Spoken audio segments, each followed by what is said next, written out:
I was 19, standing outside O'Hare with a dying phone and 12 missed calls that went unanswered. While other families hugged, I calculated how far 6% battery could get me. My mom just texted me to stop creating drama. That night, I realized they did not forget me. They replaced me. But before this was over, she would leave 37 messages begging because I finally did the one thing they never thought I would do. My name is Haley Boyd, and at 19 years old, I was learning the exact temperature at which the human heart freezes over. It turns out, it is not the temperature of liquid nitrogen or the void of deep space. It is the temperature of the wind chill outside Terminal 3 at O'Hare International Airport in the middle of December. When you realize that the people who gave you life have absolutely no interest in sustaining it. The sliding glass doors behind me hissed open and shut, exhaling gusts of stale, heated air that smelled of pretzels and floor wax. But I could not go back inside. The security guard had already given me the look that meant I was loitering. So I stood on the concrete curb, my knuckles white as I gripped the handle of my oversized suitcase. The wind here was violent. It did not just blow, it slapped. It cut through my thin denim jacket and settled into the marrow of my bones. I pulled my phone out of my pocket for the 20th time in 5 minutes. The screen was cracked near the home button, a spiderweb fracture I had been meaning to fix for 3 months.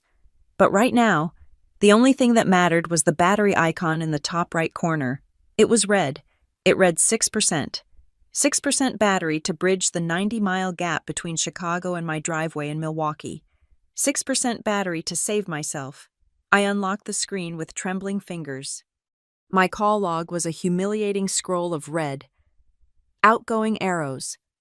I had called my mother, Diane, 4 times.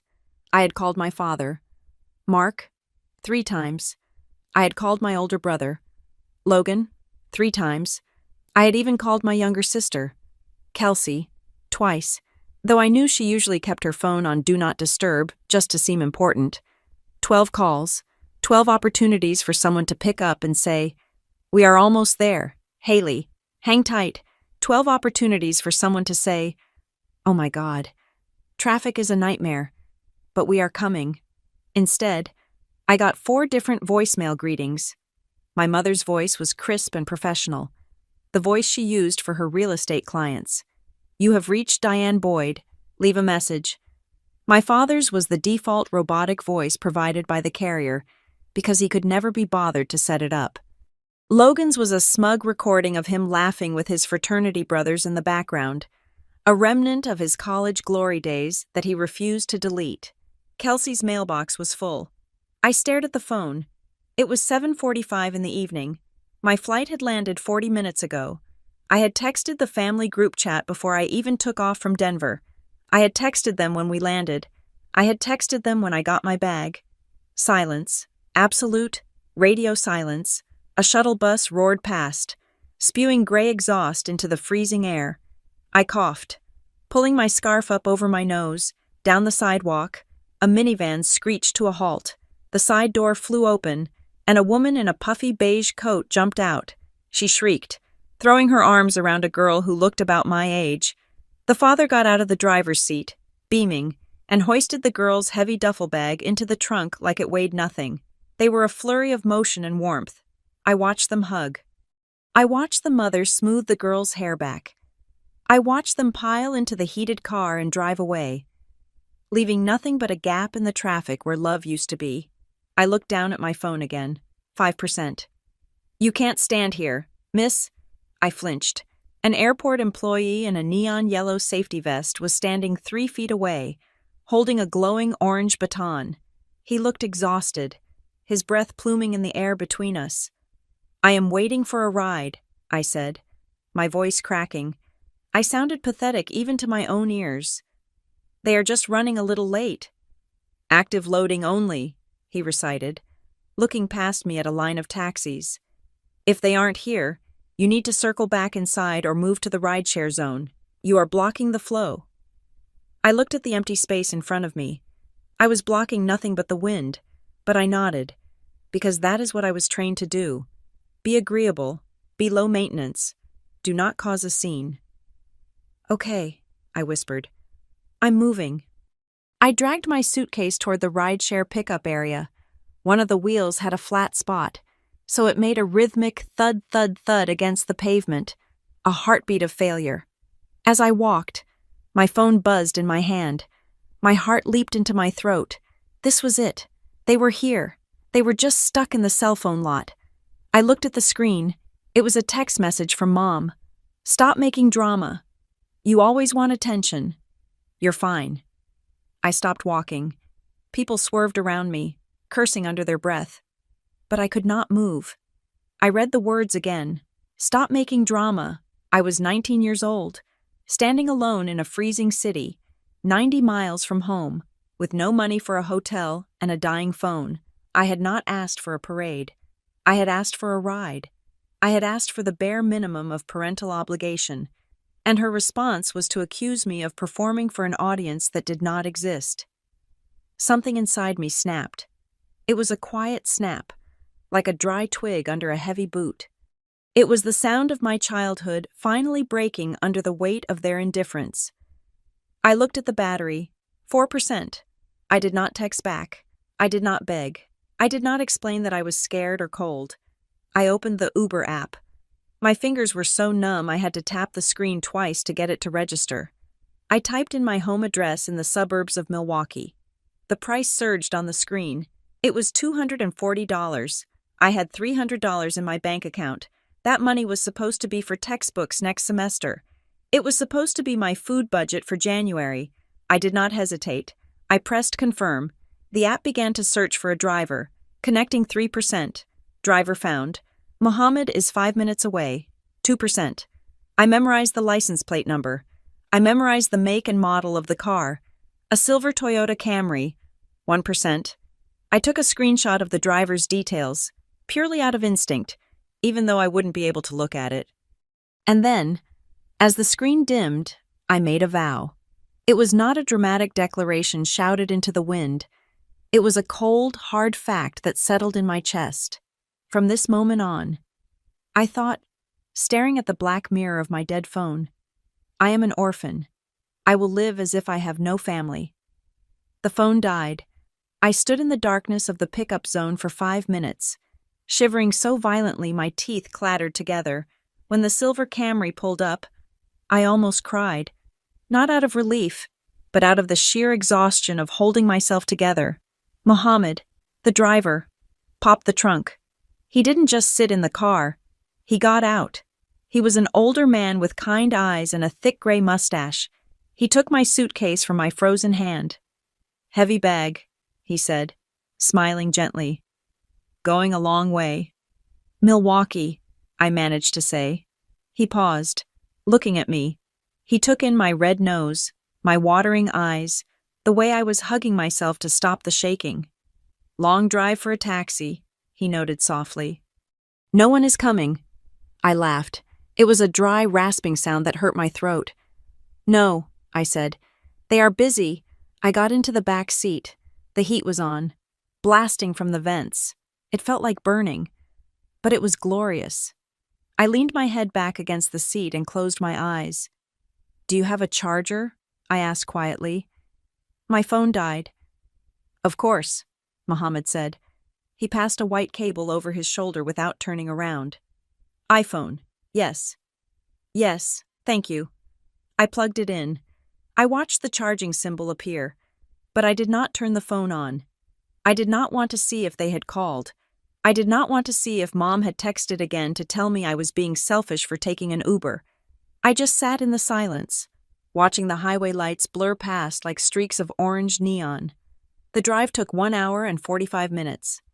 I stared out the window the entire time, watching the landscape shift from the industrial clutter of Chicago to the dark, wooded stretches of the interstate, and finally to the manicured, familiar streets of my neighborhood. I saw the houses of my childhood friends. I saw the park where I broke my arm in the 3rd grade.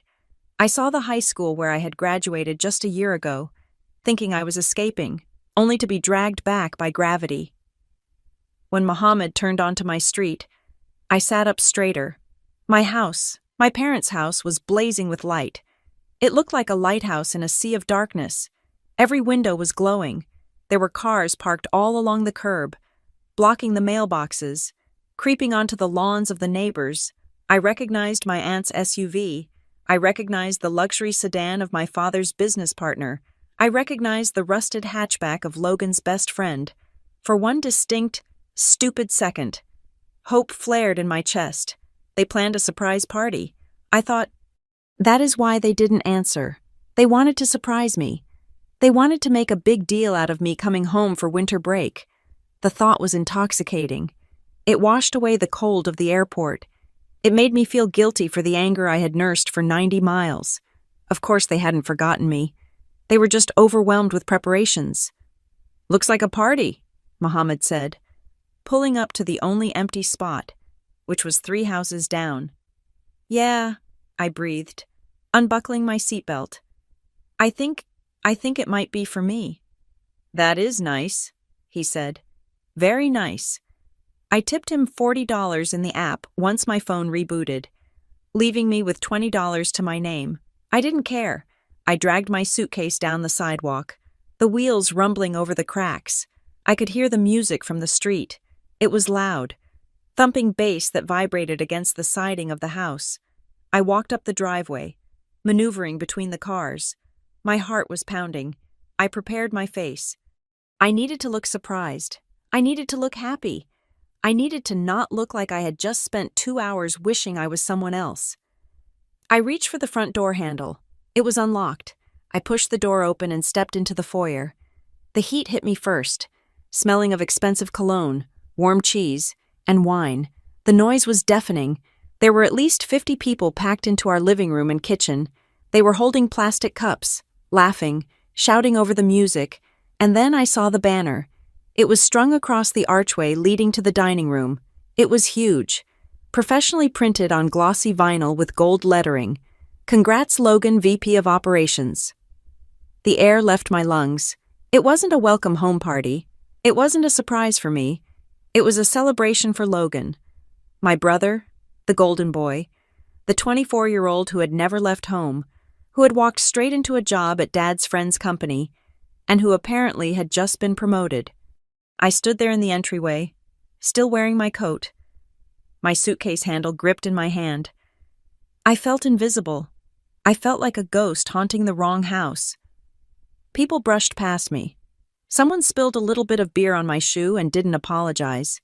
No one looked at me. No one screamed. "Haley's here." I scanned the room, desperate to make eye contact with anyone who shared my DNA. I saw my father first. He was by the fireplace, holding a glass of scotch, one arm draped around Logan's shoulders. Logan was wearing a suit, his face flushed with triumph. He looked like a king holding court. Dad was laughing at something Logan said, a look of pure, unadulterated pride on his face, a look I had never, not once in 19 years, been on the receiving end of. Then I saw Kelsey. She was on the sofa, taking a selfie with a plate of appetizers. She looked up, her eyes sliding over me like I was a piece of furniture, and then looked back down at her phone. Finally, I saw my mother. Diane was coming out of the kitchen, holding a tray of stuffed mushrooms. She was wearing her hosting face, a bright, tight smile that didn't reach her eyes. She was wearing a new dress, something silver and shimmering. She turned and saw me. The smile didn't falter, but her eyes went cold. She didn't drop the tray. She didn't rush over to hug me. She didn't ask why I was late or how I'd gotten home. She walked up to me, stopped 2 feet away, and looked down at my suitcase. "Move that," she said, her voice sharp enough to cut glass. "You are in the way of the guests." I stared at her. The noise of the party seemed to fade into a dull roar, like the sound of blood rushing in my ears. "Mom," I said, "I was at the airport." "I know," she said, adjusting a mushroom on the tray. "I told you to stop making a scene. Logan has worked incredibly hard for this night. Haley, do not ruin it with your moodiness." "I called you 12 times, I said. My voice was steady, terrifyingly steady. "I had 6% battery. It was 10 degrees outside." She rolled her eyes. "And you are here now, aren't you? You figured it out? You are an adult. Haley, act like one." She gestured vaguely toward the stairs with her elbow.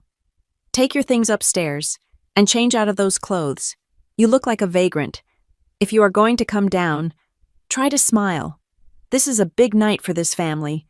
She turned her back on me and walked away, disappearing into the crowd of laughing people. I stood there for a long moment. I looked at the banner, "Congrats, Logan." I looked at my father, who still hadn't noticed me. I looked at the suitcase that contained my entire life from Denver. My mother was right. I had figured it out. I gripped the handle of my suitcase tighter. I did not cry. I did not scream. I simply moved my bag out of the way, just like she asked. But as I hauled it up the carpeted stairs, stepping over the coats of strangers that had been carelessly thrown over the banister, I knew one thing for certain. I was not the daughter of this house anymore. I was just a guest who had overstayed her welcome. And guests, unlike family, eventually leave. But before I left, I was going to make sure they knew exactly what they had thrown away. The noise in the living room was a physical weight, pressing against my temples. I stood near the bookshelf that held encyclopedias from 1998 and framed photos of Logan playing Little League baseball.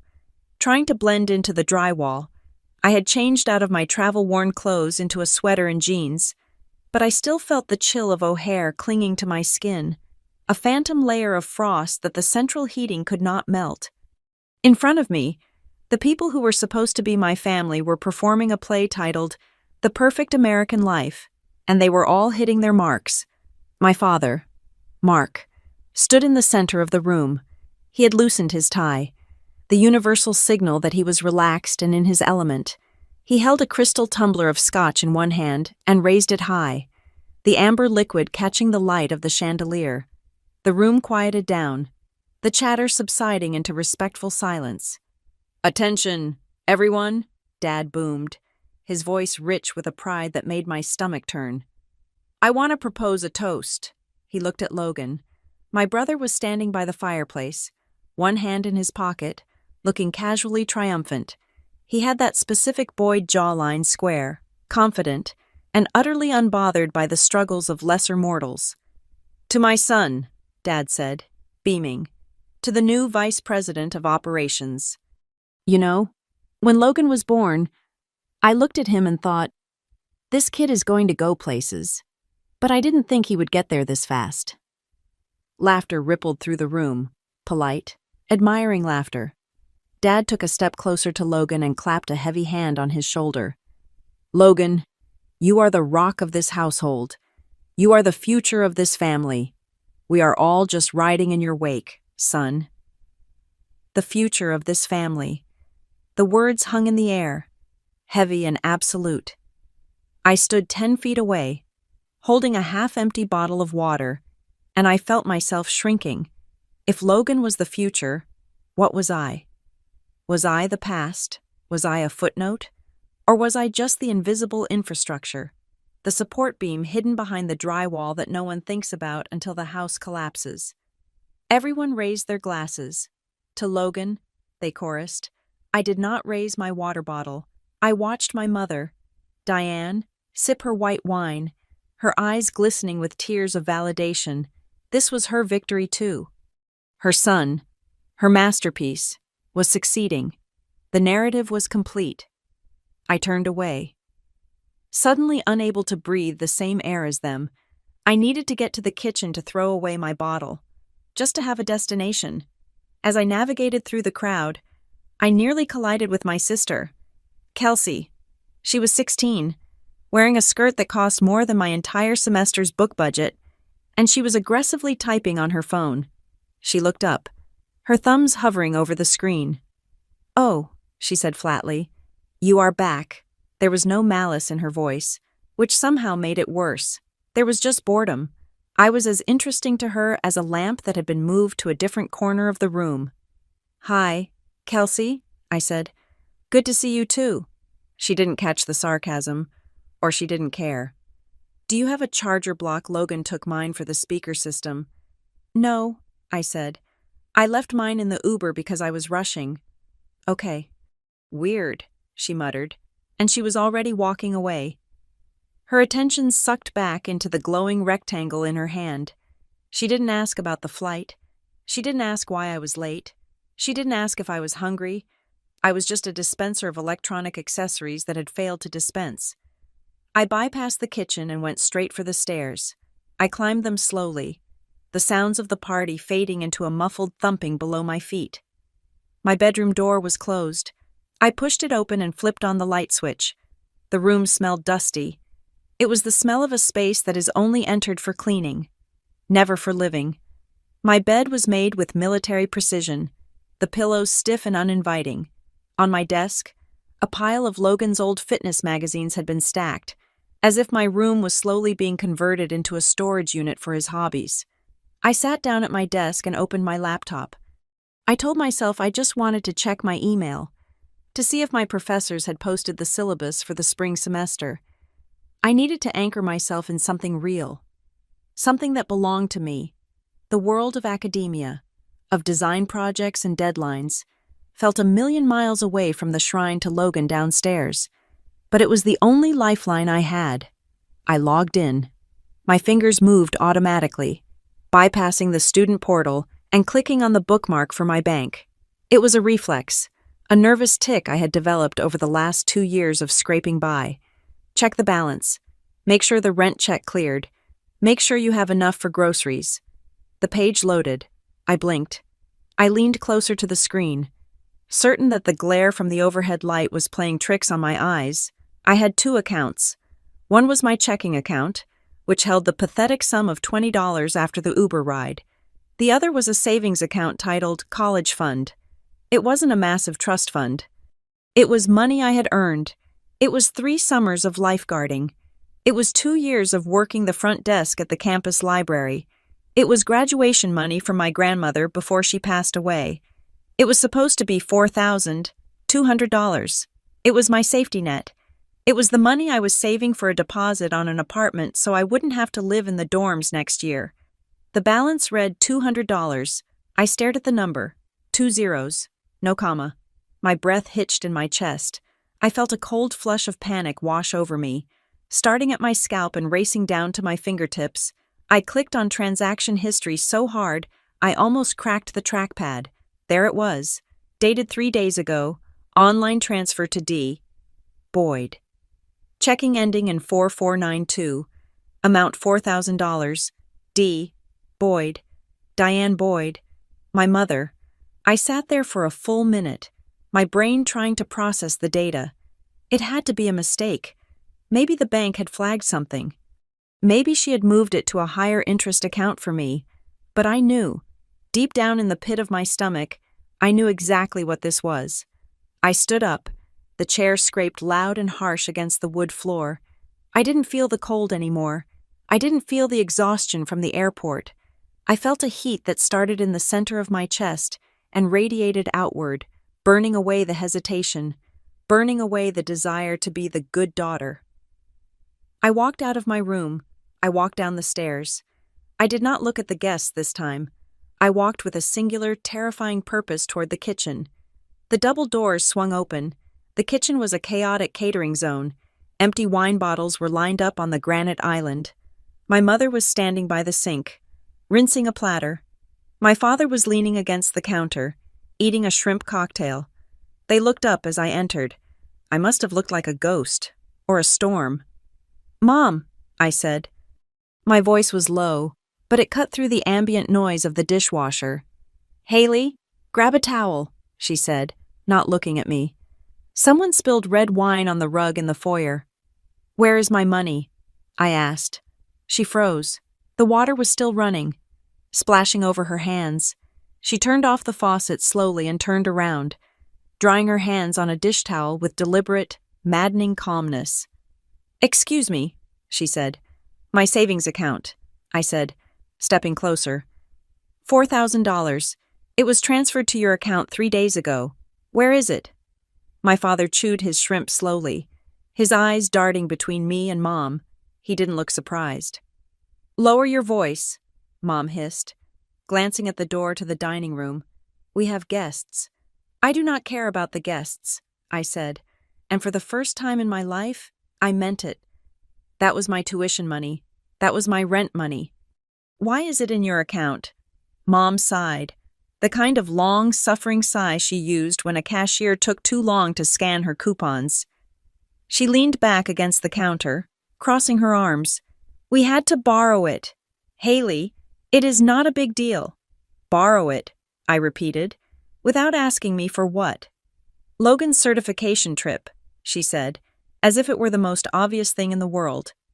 He needed to go to that leadership seminar in Zurich before he started the new role. It was a requirement for the promotion. We were a little liquid poor this month because of the party costs, so I moved some funds around. It is an investment. I felt my mouth fall open. You stole my life savings to send Logan to Switzerland. It is not stealing, Dad interjected, his voice stern. He put the shrimp tail down on a napkin. We are a family. We pool resources. Logan's promotion increases the net worth of this entire family. When he does well, we all do well. I don't do well, I snapped, my voice rising. I am eating instant noodles in Denver. I have 6% battery because my phone is 3 years old. How does Logan going to Zurich help me pay for my textbooks? Lower your voice, Mom whispered aggressively, stepping forward and grabbing my arm. Her fingers dug into my sweater. Stop being so dramatic. You always make everything about you. It is a loan. We will put it back. When? I demanded, pulling my arm away. When things settle down, she said vaguely. Maybe after tax season. That is 4 months away, I said. I have tuition due in January. Then get more hours at the library, Dad said. He picked up his scotch glass again. Look, Haley, let's be realistic here. Your path. Whatever it is you are doing with the art and the computer things, it is unstable. It is a hobby. Logan's career is real. It is solid. It brings prestige to the name. We had to prioritize the asset that yields the highest return. That is just basic economics. The room seemed to tilt. There it was, the naked, ugly truth. They hadn't just forgotten me at the airport. They hadn't just overlooked me. They had done the math. To Mark and Diane Boyd, I was not a daughter. I was a low-yield savings account. I was a rainy day fund they could raid whenever their real investment Logan needed a fresh coat of paint. My labor, my savings, my struggle. It was all just raw material to be harvested to build Logan's pedestal higher. They stared at me, waiting for me to fold, waiting for me to apologize for being selfish, waiting for me to accept the logic that my existence was secondary to my brother's success. I looked at my mother's face, smooth with Botox and self-righteousness. I looked at my father, confident in his theft. I realized then that screaming would do nothing. Crying would do nothing. If I cried, they would just call me emotional. If I screamed, they would call me unstable. They would rewrite the story so that I was the villain who tried to ruin Logan's big night over a few dollars. I took a deep breath. The air in the kitchen tasted like betrayal and expensive Chardonnay. Okay, I said softly. Mom relaxed instantly. Her shoulders dropped. She smiled, a triumphant little twitch of her lips. Good. I knew you would understand. Now, go help Kelsey with the music. Okay, I said again. I turned around and walked out of the kitchen. I walked past the party, past the banner, past the people who thought this was a happy home. I walked up the stairs, my steps quiet and measured. I went into my room and closed the door. I locked it. I sat down on the edge of the bed and pulled out my dead phone, which was now charged to 18%. I opened the Notes app. I created a new folder. I typed the title in all caps, Receipts. My hands were not shaking anymore. I felt a strange, icy clarity, like the air outside the terminal. I began to type. Item 1, December 19th, $4,000 transferred from savings without consent. Reason Logan's trip to Zurich. Item 2, December 19th, left at O'Hare for 3 hours. No pickup. Cost of Uber, $240. I stopped. I thought back. I peeled back the layers of the last few years, looking at every memory through this new, harsh lens. Item 3, August. 2 years ago. My car was sold to pay for Logan's DUI lawyer. I was told the engine died. Item 4, freshman year. My scholarship money was used to fix the roof, but Logan got a new loft apartment that same month. I typed for an hour. I listed dates. I listed amounts. I listed lies. Downstairs, the music swelled. I could hear them cheering again. They were celebrating their future. They didn't know that upstairs, in the dark, I was writing the history that would eventually bury them. I didn't shed a single tear. I just kept typing, turning my pain into data, turning my heartbreak into a dossier. Silence was not surrender. Silence was just the sound of a weapon loading. The flight back to Denver in January felt less like a return to school and more like an evacuation. I sat in the middle seat of the last row, my knees pressed against the plastic tray table, listening to the hum of the engines and trying to ignore the gnawing hunger in my stomach. I had left Milwaukee with nothing but my suitcase and the clothes on my back. There was no envelope of cash tucked into my pocket from my father. There were no leftovers packed by my mother. There was just the echoing silence of a house that had consumed my savings and then asked me to clean up the mess. Life in Denver became a study in survival mathematics. My tuition had been paid before the theft, thankfully, but my living expenses were a different equation entirely. The $4,000 my mother had borrowed was supposed to cover my rent share, my groceries, and the materials for my senior design thesis. Without it, I was free-falling. I moved out of the apartment I shared with 2 friends because I could not make the February rent. I found a room in a basement unit 3 miles from campus, a space so small that if I stretched my arms out, I could touch both walls. It smelled of damp earth and laundry detergent from the washer and dryer that sat just outside my door. The rent was $600 a month. I could manage that if I picked up 3 extra shifts a week at the campus IT help desk and stopped eating anything that wasn't sold in a bulk package. February was a blur of gray slush and exhaustion. I became the person who stood in the grocery aisle for 10 minutes, staring at a carton of eggs, calculating the price per egg to see if it was a viable source of protein for the week. I learned that if you went to the bakery section right before closing, they would sometimes give you the day-old bagels for free. I learned that sleep was a substitute for dinner. While I was counting quarters to use the coin-operated laundry machine, my phone would buzz with the only form of affection my family knew how to give demands. They never called to ask how classes were going. They never called to ask if I was warm enough. The notifications were sporadic, appearing on my screen like little landmines. Mom, what is the Netflix password again? The TV logged us out. Logan, hey, do you have the login for that Adobe account I need to edit a PDF for work? Dad, forward me that email about the insurance policy. I can't find it. I answered them. That was the pathetic part. I was so conditioned to be the family support system that I would be sitting in a cold basement, wrapped in 2 blankets to save on heating, typing out passwords for people who were sitting in a climate-controlled living room watching movies I was paying for. It was in March, during a particularly brutal week of midterms, that I finally looked at my credit card statement closely. I had been avoiding it, afraid to see the mounting interest from the few times I had to buy groceries on credit, but I needed to check a charge for a textbook. I scrolled down the list of transactions on my banking app. King Soopers $12.40, RTD, Transport $6, Chegg Services $14. Then I saw it, a recurring charge for $29.99. I frowned. I didn't have any subscriptions that cost $30. I tapped on the transaction details. Holloway Cloud Storage, 2 TB. Family plan. I scrolled back to February. It was there. January. It was there. December. It was there. My heart began to hammer a slow, heavy rhythm against my ribs. I went to the search bar and typed in the merchant name. The charges went back 18 months. 18 months of paying $30 a month for a cloud storage plan I didn't use.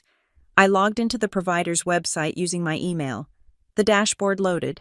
Storage used 1.8 TB of 2 TB. User Logan Boyd. It was Logan's backup. His entire digital life, his photos, his pirated movies, his work files, his video game saves was sitting on a server that I was paying for. I kept scrolling through my statement. I found a subscription for a premium music streaming service, $14 a month. The account name Boyd Family. I found a monthly charge for a business toolkit app that offered resume templates and LinkedIn analytics, $19 a month. I did the math on a piece of scrap paper. Between the storage, the music, and the business tools, I was paying roughly $65 a month for digital luxuries I didn't use. Over the last year and a half, I had subsidized over $1,000 of their entertainment and convenience. $1,000. That was 2 months of rent in my basement. That was actual food instead of instant noodles. I stared at the numbers until they blurred. I wanted to cancel them right then. My finger hovered over the cancel subscription button, but then I stopped. A cold, dark thought entered my mind. If I canceled them now, it would just be an annoyance. They would call. They would yell. They would put it on another card. It would be a glitch in their matrix. No, I needed to wait.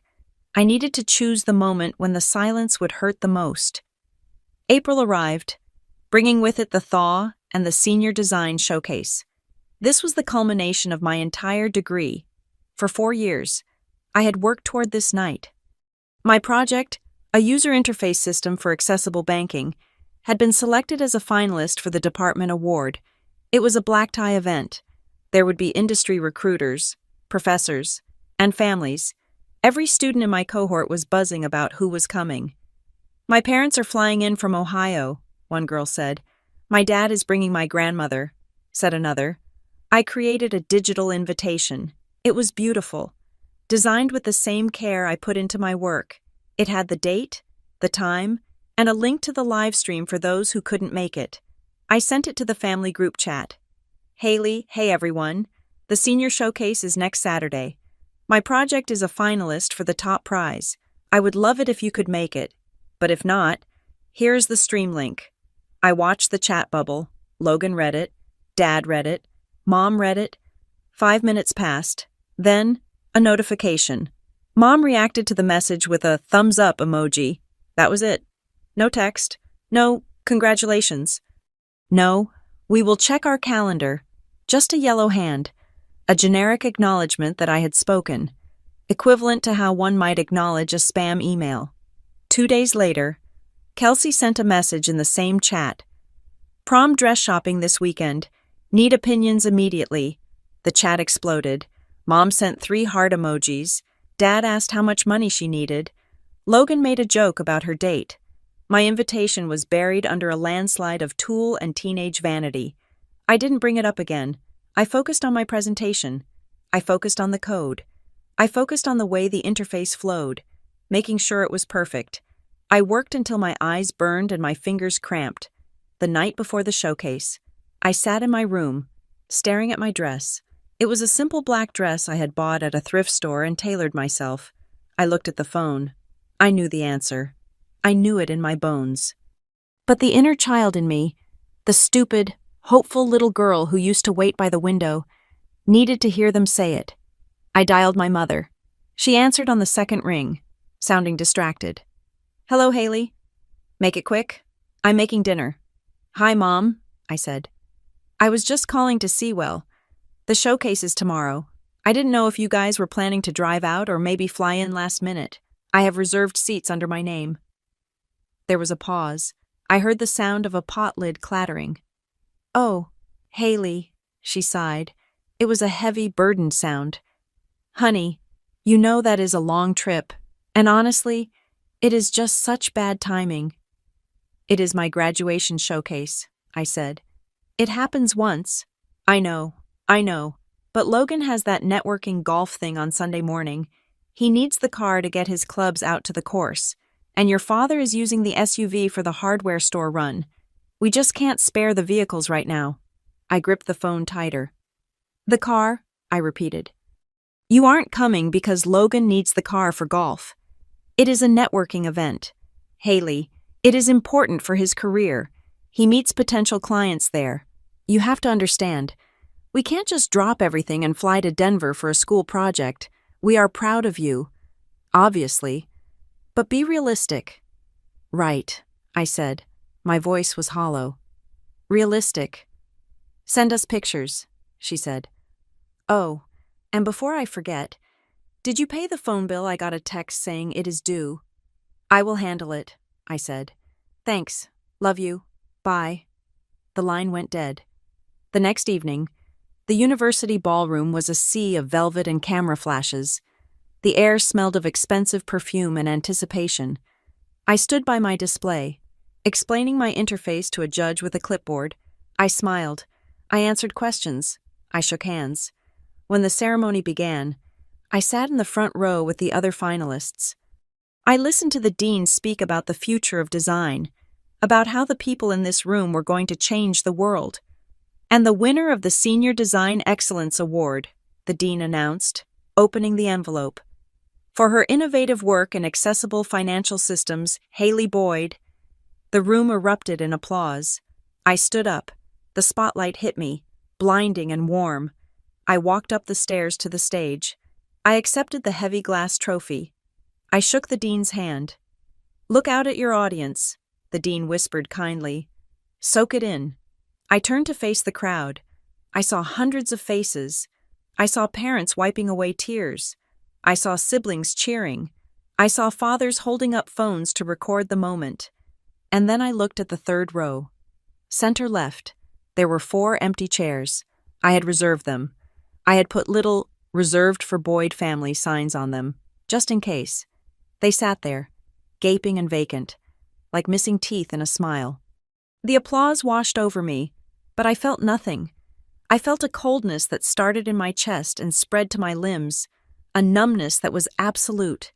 The wind from O'Hare was back, blowing through the ballroom, freezing the tears before they could form in my eyes. I smiled for the camera.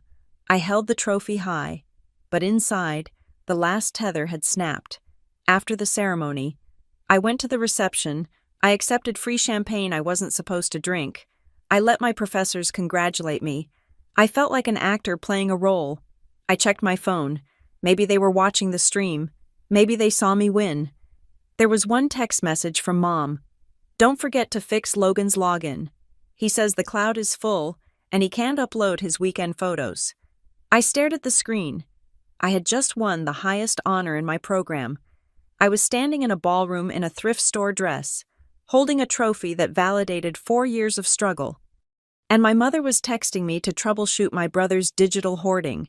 They didn't see me. They never saw me. To them, I was not a person. I was a password manager.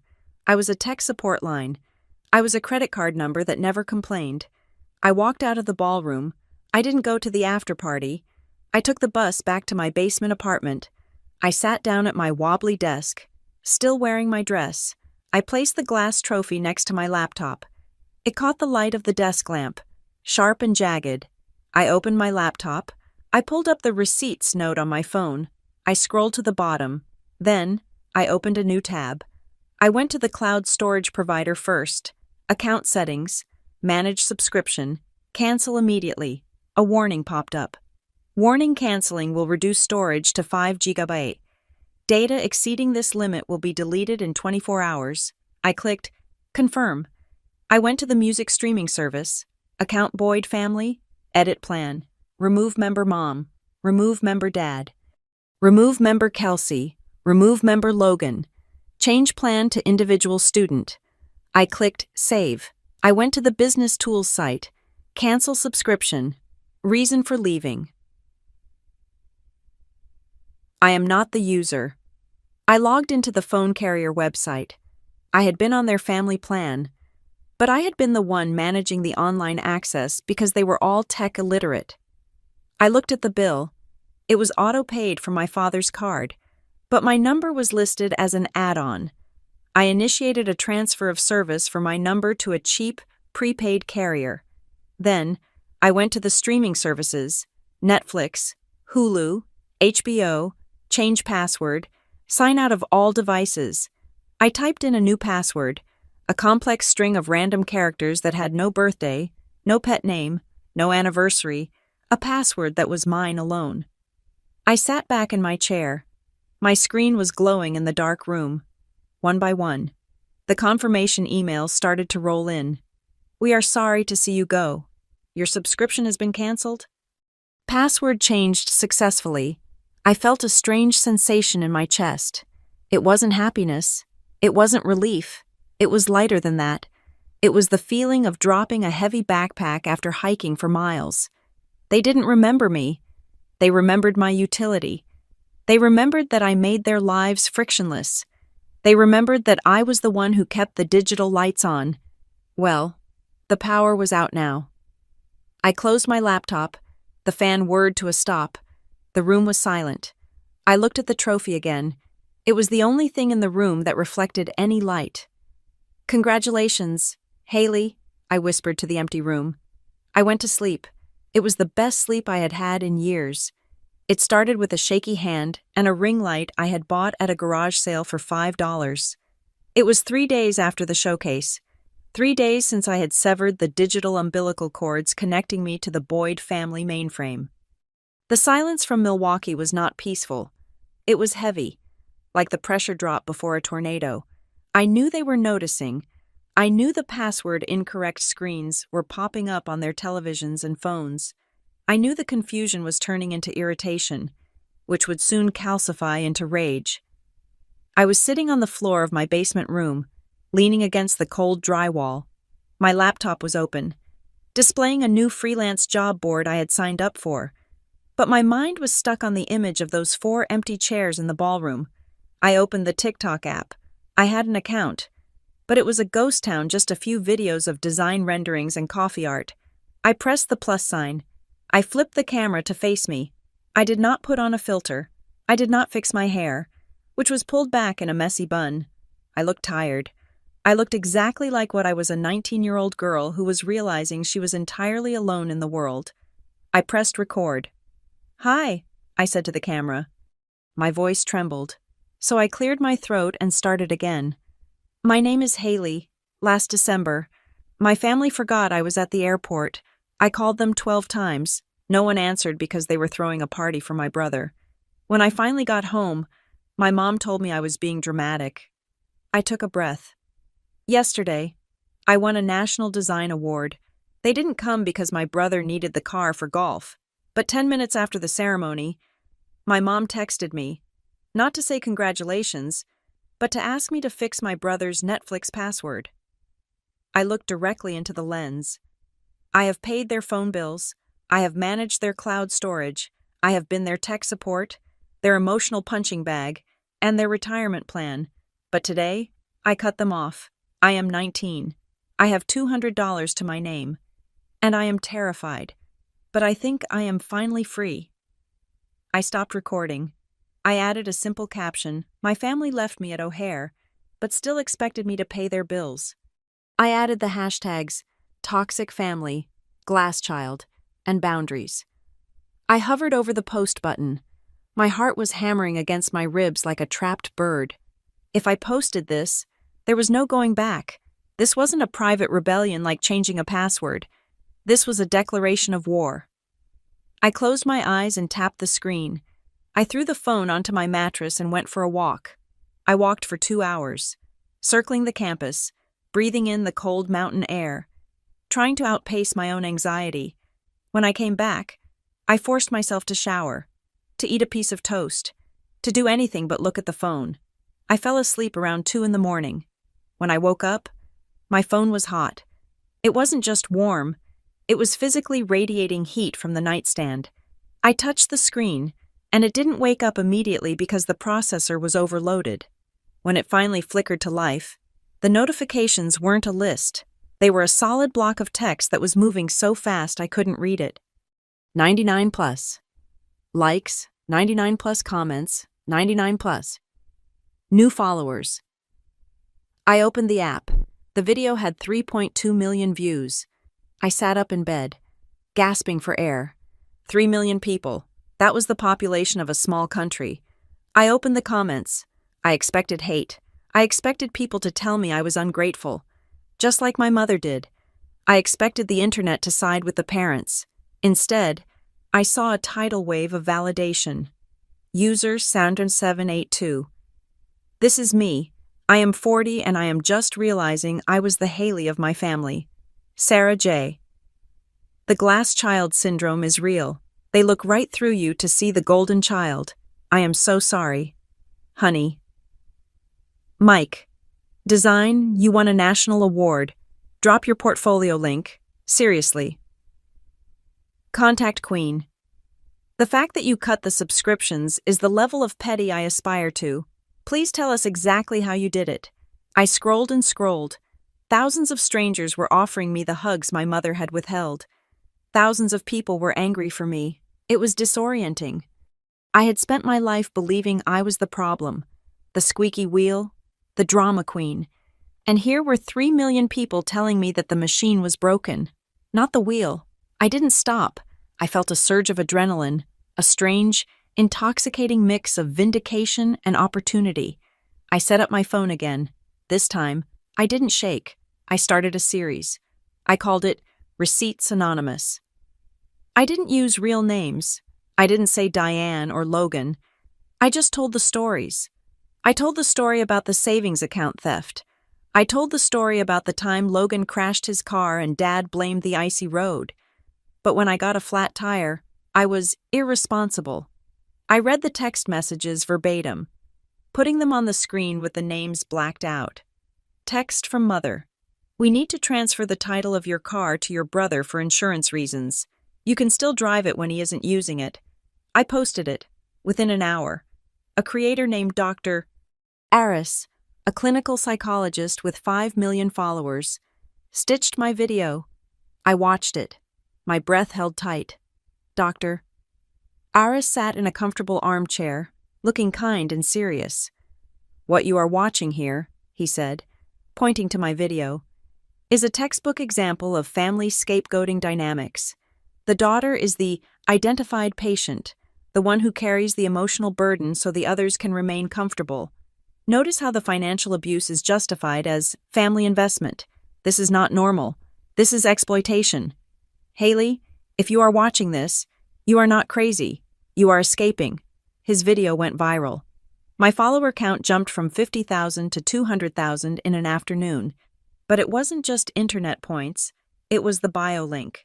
I had put my portfolio website in my bio, mostly out of habit. By that evening, my email inbox, usually a graveyard of spam and university alerts, dinged. Then it dinged again and again. Subject: freelance web design inquiry. Subject: branding for a startup. Love your style. Subject: can you design a logo? Saw your TikTok. I clicked on the first one. It was from a small coffee roaster in Seattle. Hi, Haley. Saw your portfolio via TikTok. We love the accessible interface work you did. We need a new landing page. Budget is $2,000.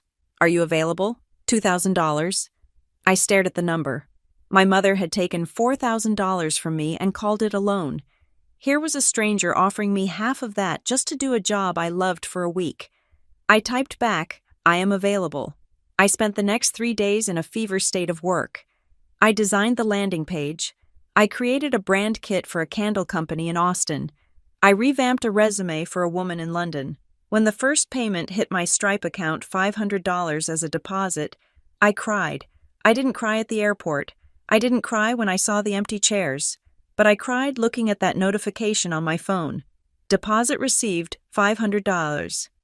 It was mine. No one could claim it was for Logan. No one could guilt me into transferring it. It was the first pure thing I had ever owned. The momentum kept building. The comments on my videos kept asking for more advice. How do you handle the guilt? How do you separate your finances? How do you stop waiting for them to call? I realized I couldn't answer them all in 60-second clips. I looked at my closet. It was full of clothes I barely wore. I pushed the hangers aside. I took the pillows from my bed and lined the walls to dampen the echo. I brought my laptop inside and sat on the floor with my headphones. I recorded the first episode of a podcast. I called it Missed Calls. Welcome to Missed Calls, I said into the microphone, my voice echoing slightly in the small space. I'm Haley. This is a show about the calls we stop answering. It is about the moment you realize that being the good kid is just another way of saying you are the backup plan. Today, we are talking about financial boundaries and why your money is not a family resource. I uploaded it to Spotify and Apple Podcasts. I linked it in my TikTok. It charted in the society culture category within 24 hours. I was living two lives. In one, I was a student eating ramen in a basement. In the other, I was becoming a voice for a generation of kids who felt like utility players in their own families. The irony was sharp enough to bleed. Strangers were sending me fan art. Strangers were Venmoing me $5 for coffee. Strangers were writing me essays about how I saved their lives and my family. They were silent, but it wasn't a peaceful silence. It was the silence of a predator assessing a new threat. I hadn't blocked them yet. I needed to see the incoming fire, but I had muted their notifications. I checked my messages one evening after finishing a logo design. Logan, 3 days ago. Dude, why is my Dropbox locked? I have a presentation. Mom. 2 days ago, Haley. Pick up. This is ridiculous. Your aunt saw some video. Call me immediately. Dad. Yesterday, we need to discuss the phone bill. It has a termination fee. They hadn't seen the viral videos yet. Not really. They had heard whispers. They knew something was wrong because the services were off. But they didn't know the scale of it. They didn't know that 3 million people knew about the airport. I felt a strange sense of power. For the first time, I controlled the flow of information. I controlled the narrative. I opened the Notes app on my phone. I went to the Receipts folder. I typed a new header at the bottom. Exit plan. I made a list. It wasn't a wish list anymore. It was a strategy. Goal 1. Save $10,000. Current status, 2,500. Goal 2. Graduate with honors. Current status. On track. Goal 3. Secure a full-time job with health insurance so I never have to ask Dad for a doctor's visit again. Goal 4. Move to a building with a doorman, or at least a security code they don't know, and then I added a rule for myself. Rule number 1. No negotiation. Access to me is a privilege, not a birthright. If they want to be in my life, they apply like everyone else. I looked at the screen. The blue light illuminated the dark closet. I felt stronger than I had ever felt. The pain was still there, the ache of knowing my mother loved her image more than she loved me. But it was different now. It was like a scar tissue forming. It was tough. It was protective. I had turned my trauma into a business model. I had turned my neglect into a brand. And for the first time in 19 years, when I looked in the mirror, I didn't see Logan's sister. I didn't see Diane's daughter. I saw Haley, and she was doing just fine. I closed the laptop and walked out of the closet. My phone buzzed on the desk. A new email from Holloway Pike Solutions. Subject interview request. Junior UX designer. I smiled. It was a real company, a big one, the kind of place Logan would kill to work at, but couldn't, because he didn't have the skills. I replied. I would be delighted to interview. The game had changed. I wasn't waiting on the curb anymore. I was driving the car, and I wasn't looking in the rearview mirror. The ripples of my digital rebellion took about 2 weeks to travel from the internet ether to the manicured streets of Milwaukee, but when they arrived, they hit with the force of a structural failure. I wasn't there to see it. Of course, I was 1,000 miles away in Denver, meticulously crafting a portfolio for my upcoming interview with Holloway and Pike Solutions. But thanks to the small-town nature of suburban gossip and a few old high school friends who were all too eager to keep me in the loop via direct messages, I had a front-row seat to the slow disintegration of the Boyd family image. It started, predictably, at the country club. My mother, Diane, lived for her Tuesday tennis league. It was less about the sport and more about the social currency exchanged over iced tea afterwards. According to Sarah, a girl I grew up with whose mom was in the same league, the atmosphere shifted the moment Diane walked onto the court. Usually, Diane held court. She would brag about Logan's promotion, about the investments the family was making, about how perfect their life was. But this Tuesday was different. A woman named Carol, who had always been a frenemy of my mother's, leaned in during the water break. "Diane," Carol reportedly said, loud enough for the next court to hear. I saw the most disturbing video on TikTok yesterday. It was about a girl left at O'Hare by her family. The details well. They sounded so familiar. Is that Haley's story? My mother froze. She laughed. A brittle, high-pitched sound. Oh, you know the internet. Carol. People make things up for attention. Haley is doing wonderful. She just won an award. Right, Carol pressed. But the video mentioned the brother needing the car for golf on the day of the award. Didn't Logan play with my husband that Sunday? The silence that followed was apparently deafening. My mother went into damage control mode immediately. That night, I saw the notification pop up on Facebook. She had posted a status update, set to public, with a background of storm clouds. It is heartbreaking when you sacrifice everything for your children, only to have them rewrite history for 5 minutes of fame. Ungrateful kids are the hardest cross to bear. Family values, truth will out. She expected sympathy. She expected the chorus of "You're a saint, Diane" comments she usually farmed. Instead, a woman who had been my Girl Scout troop leader 10 years ago commented, "Diane, didn't Haley get a full academic scholarship? I thought she was paying her own way through school." Another neighbor chimed in. "Wait, is the airport story true? I saw you guys hosting a party that night." My mother deleted the post within an hour, but screenshots live forever, while Diane was fighting a losing battle on Facebook. Logan was facing a much more tangible nightmare at his office. For years, I had been Logan's secret weapon, since high school. I had edited his essays, formatted his spreadsheets, and designed his presentations.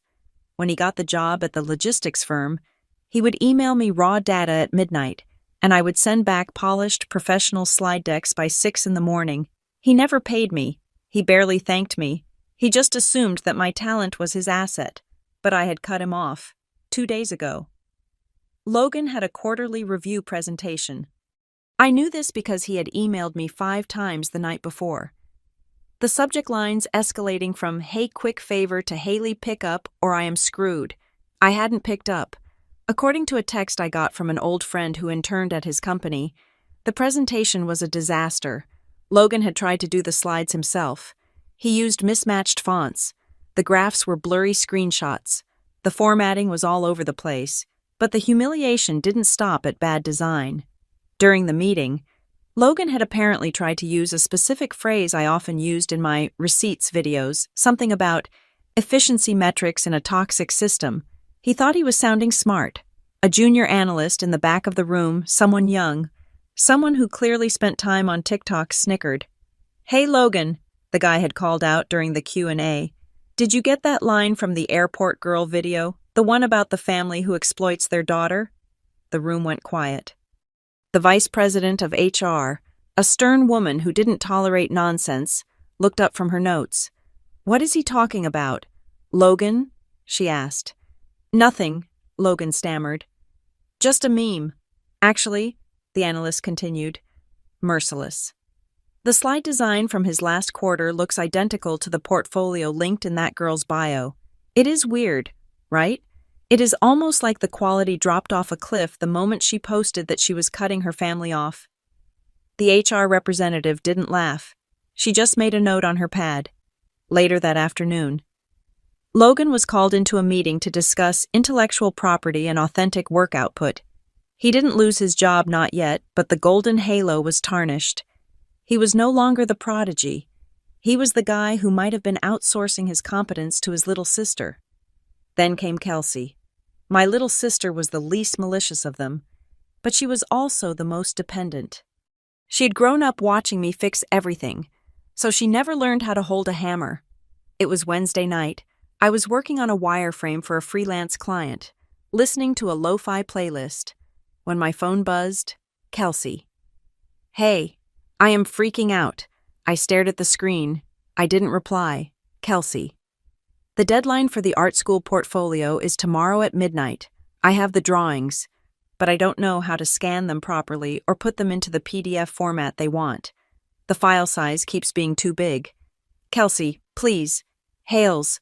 Mom is screaming at Dad about money and Logan is in a mood. I can't ask them. You always do this for me." My thumb hovered over the keyboard. I knew exactly how to fix her problem. It would take me 10 minutes. I could tell her to adjust the DPI settings. I could tell her to use a compression tool. I could remotely log in and do it for her. I remembered being 16. I remembered the panic of deadlines. A part of me, the part that had been trained to be the family martyr, screamed at me to help her. It's just Kelsey. She didn't steal the money, but she had eaten the food bought with my money. She had watched them ignore my calls. She had walked past me at the party and asked for a charger. She was a beneficiary of the system that was crushing me. If I did this for her, I was teaching her that she didn't need to learn. I was teaching her that Haley would always be the safety net. I put the phone face down on the desk. I turned the volume up on my music. I went back to my wireframe. I did not reply. The next morning, I saw a tweet from Kelsey. So much for sisters supporting sisters. Thanks for nothing. She didn't submit the portfolio on time. She missed the deadline for her top choice school. It was harsh. It was brutal. But for the first time in her life, Kelsey had to sit with the consequences of her own inaction. By Friday, the domestic ecosystem of the Boyd household was in full collapse. It wasn't just the big things. It was the death by 1,000 cuts. Without me managing the autopay, the internet had been throttled because the card on file had expired and no one noticed the emails. The streaming services were gone, leaving them with static silence in the evenings. The business tools subscription I canceled meant Dad lost access to his premium LinkedIn features right when he was trying to recruit a new partner. They were realizing that the invisible hand that kept their lives running smoothly was actually my hand, and I had taken it back. My phone rang at 7 in the evening. It was my mother. I looked at it. I had been ignoring them for weeks. But I felt a sudden, cold curiosity. I wanted to hear it. I wanted to hear the tone of voice of a woman who was realizing she was no longer in charge. I picked up. Hello? Haley? Her voice was shrill, tight with stress. Finally. Do you have any idea what is going on here? I am fine. Thanks for asking, I said calmly.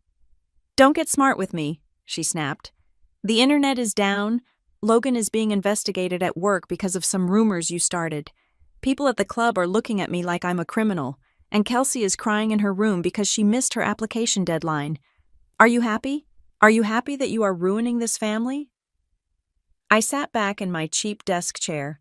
I looked around my tiny room. It was small, but it was paid for. The food in the fridge was mine. The quiet was mine. I am not ruining anything, Mom, I said. I am just not fixing it anymore. It is the same thing, she shouted. We are a family. You help the family. Why is everything suddenly falling apart? Because I stopped holding it up, I said. The words came out simple and absolute. I was the foundation you built everything on, Mom, but you treated me like the basement. Now the floor is caving in. That is not my fault. That is gravity. You are so selfish, she hissed. After everything we gave you, a roof over your head, clothes on your back. You took my college fund, I reminded her. You left me at the airport. You forgot my existence until you needed a password. That isn't giving, Mom. That is taking. We will fix this, she threatened. We will issue a statement. We will tell people the truth about how unstable you are. Go ahead, I said. I have the receipts. I have the bank statements. I have the call logs. I have the emails where Logan asked me to do his work. If you want to make this a public fight, I promise you, I have more ammunition. There was silence on the other end. For the first time, she realized she couldn't bully me. I wasn't 19 and scared anymore. I was independent and armed with evidence. Haley, she said, her voice dropping to a dangerous whisper. You are making a mistake. You need us. No, I said. I really don't. I hung up. My heart was pounding, but not from fear. It was the adrenaline of a clean break. I blocked her number. I blocked Dad. I blocked Logan. I blocked Kelsey. I sat in the silence for a moment, letting the weight of what I had done settle. I had effectively orphaned myself. It should have felt tragic. Instead, it felt like I had just cut away a gangrenous limb. My laptop pinged with a new email notification. I turned to the screen, expecting another freelance inquiry or maybe a bill. It was from the domain Holloway Pike, com. Subject interview. Confirmation. Junior UX Designer role. Dear Ms. Boyd, we have reviewed your portfolio and your online case studies. We are incredibly impressed by your work on accessible financial interfaces. Your ability to translate complex systems into user-friendly designs is exactly what we are looking for. We would like to fly you out for a final round of interviews at our Denver headquarters next Tuesday. Please let us know if you are available. I read the email 3 times. Holloway and Pike. It was a Tier 1 tech consultancy.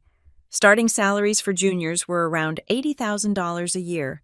It came with full benefits, stock options, and a signing bonus. This was the door, the real door. If I got this job, I wouldn't just be surviving, I would be thriving. I would be making more money at 22 than my father made at 40. I would have health insurance that didn't depend on his employment. I would have a career that was entirely 100% mine.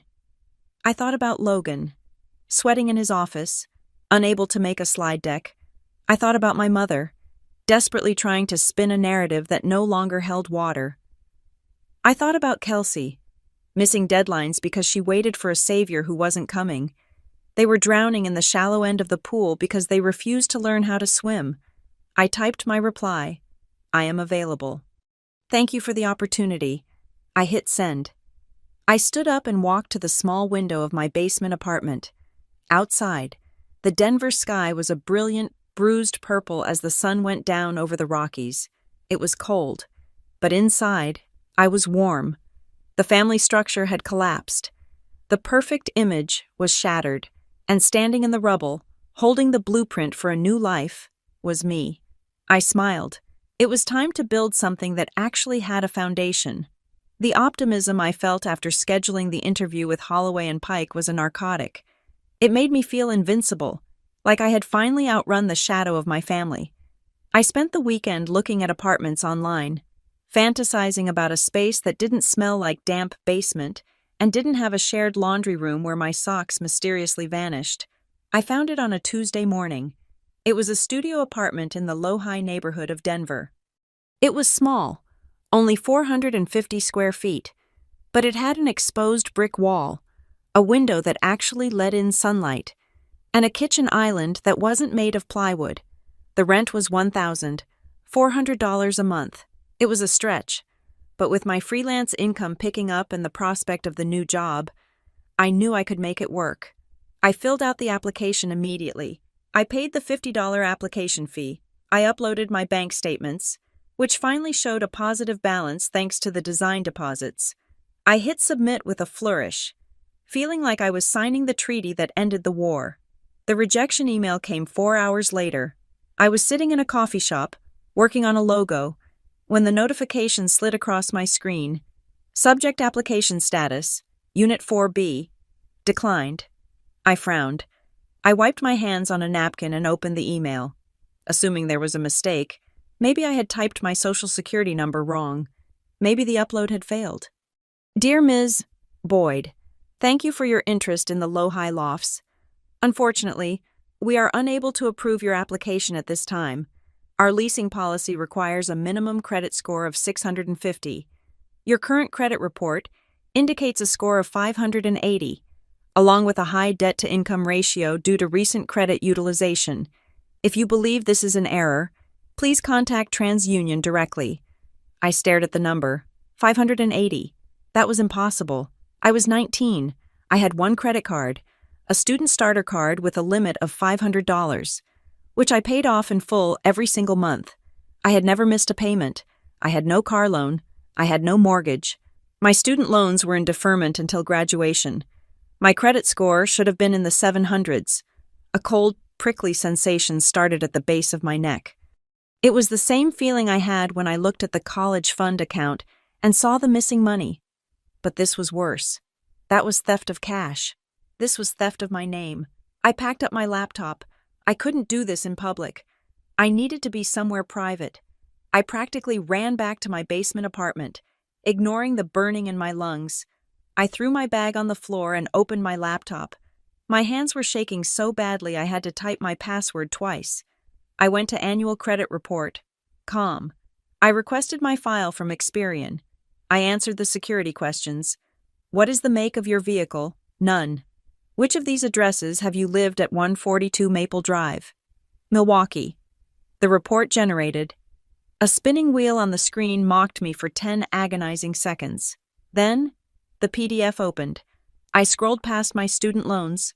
I scrolled past my little $500 student card, and there they were. 2 red flags waving in the digital wind. Account name, Chase Sapphire Preferred. Status open. Balance, $8,432. Date opened, December 22nd. Account name, Affirm Financing. Status open. Balance, $2,100. Merchant Herman Miller Furniture. I stopped breathing. December 22nd. 3 days after the airport. 3 days after I walked into that house and saw the banner for Logan. I clicked on the details for the credit card. I needed to see the address. I needed to see where the statements were going. Billing address, 142 Maple Drive, Milwaukee, Wisconsin, my parents' house. I felt a wave of nausea so strong I had to lean over the side of my bed, gasping for air. It wasn't a mistake. It wasn't a stranger. Identity theft usually comes from Russia or a dark web hacker. Mine came from the master bedroom of the house I grew up in. I sat up. I forced myself to drink a sip of water. I couldn't panic. Panic was what they expected. Panic was what made me dramatic. I needed to be forensic. I looked at the Affirm loan.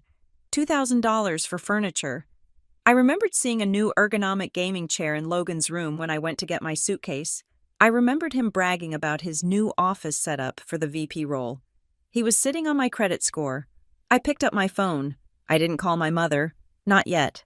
I called the bank first.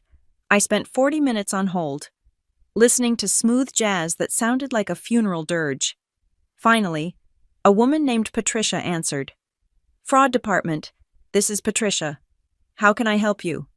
Hi, I said. My voice was eerily calm. I am looking at my credit report. There is a card here with a balance of $8,000. I did not open it. Okay, honey, Patricia said, her voice softening. Let's take a look. Can you verify your full social? I gave her the numbers. And your mother's maiden name? Miller. Okay, I see the account here. It was opened online on December 22nd. The verification was done via email. What email was used? I asked. There was a pause.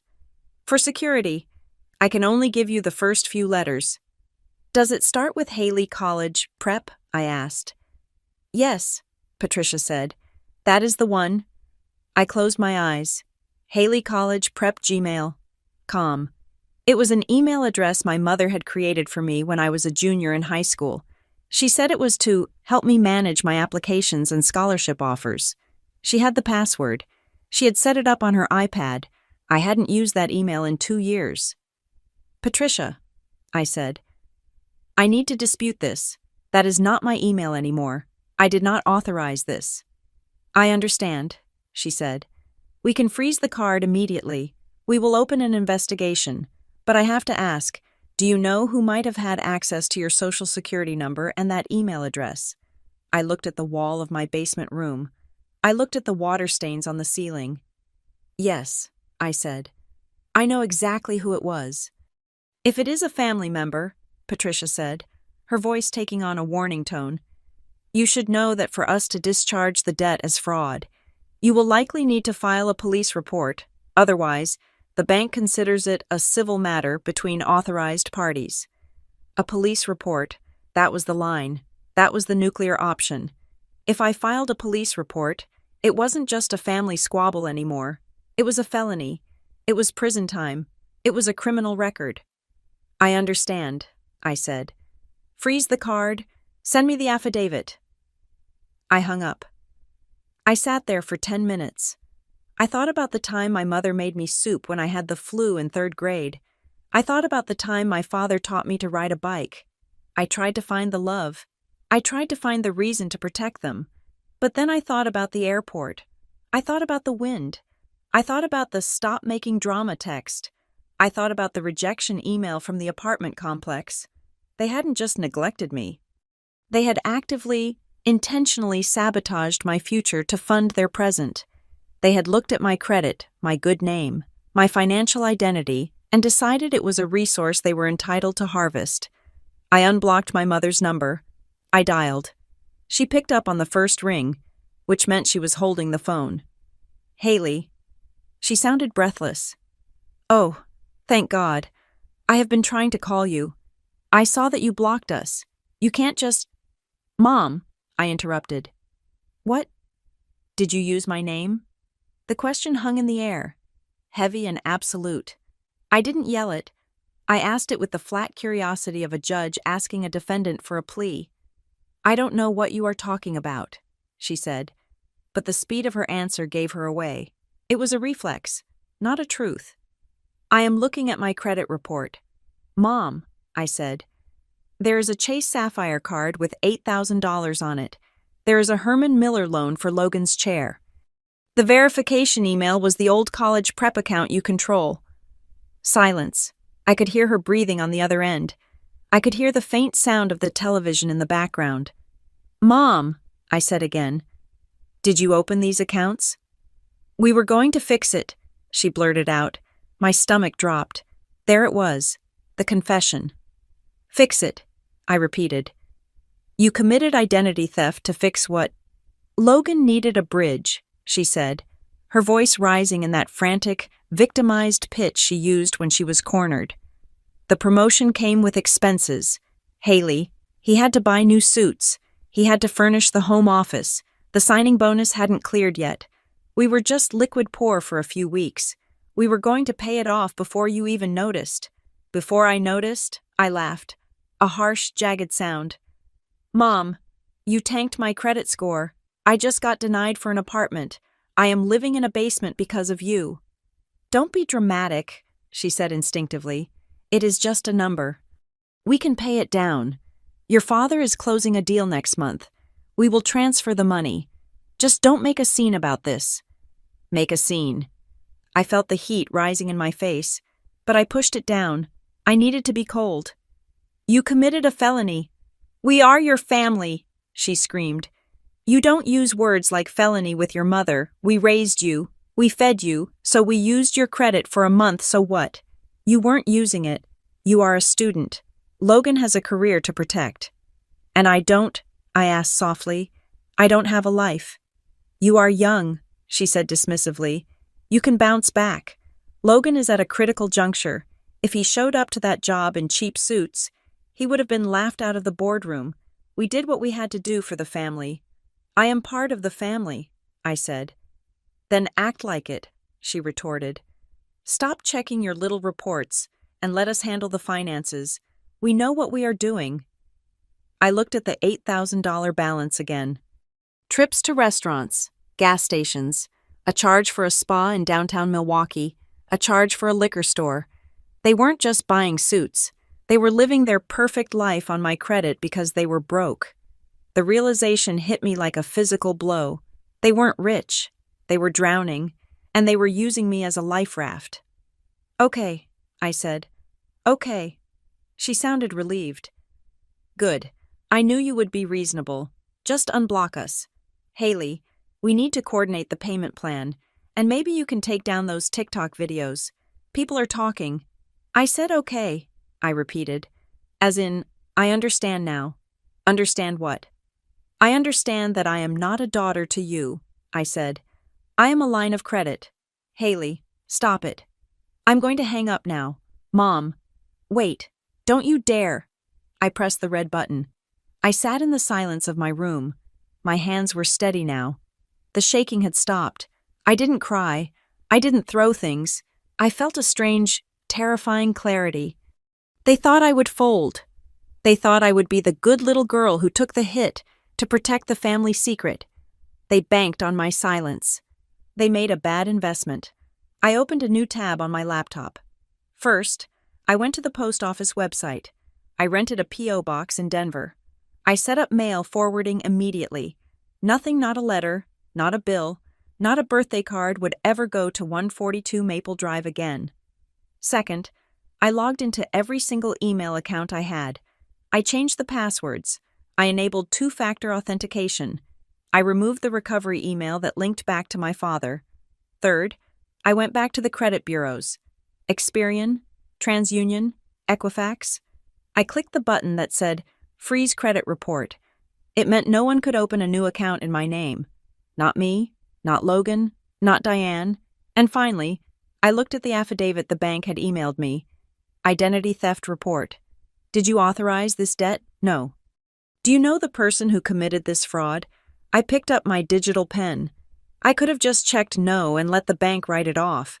I could have let them handle it internally.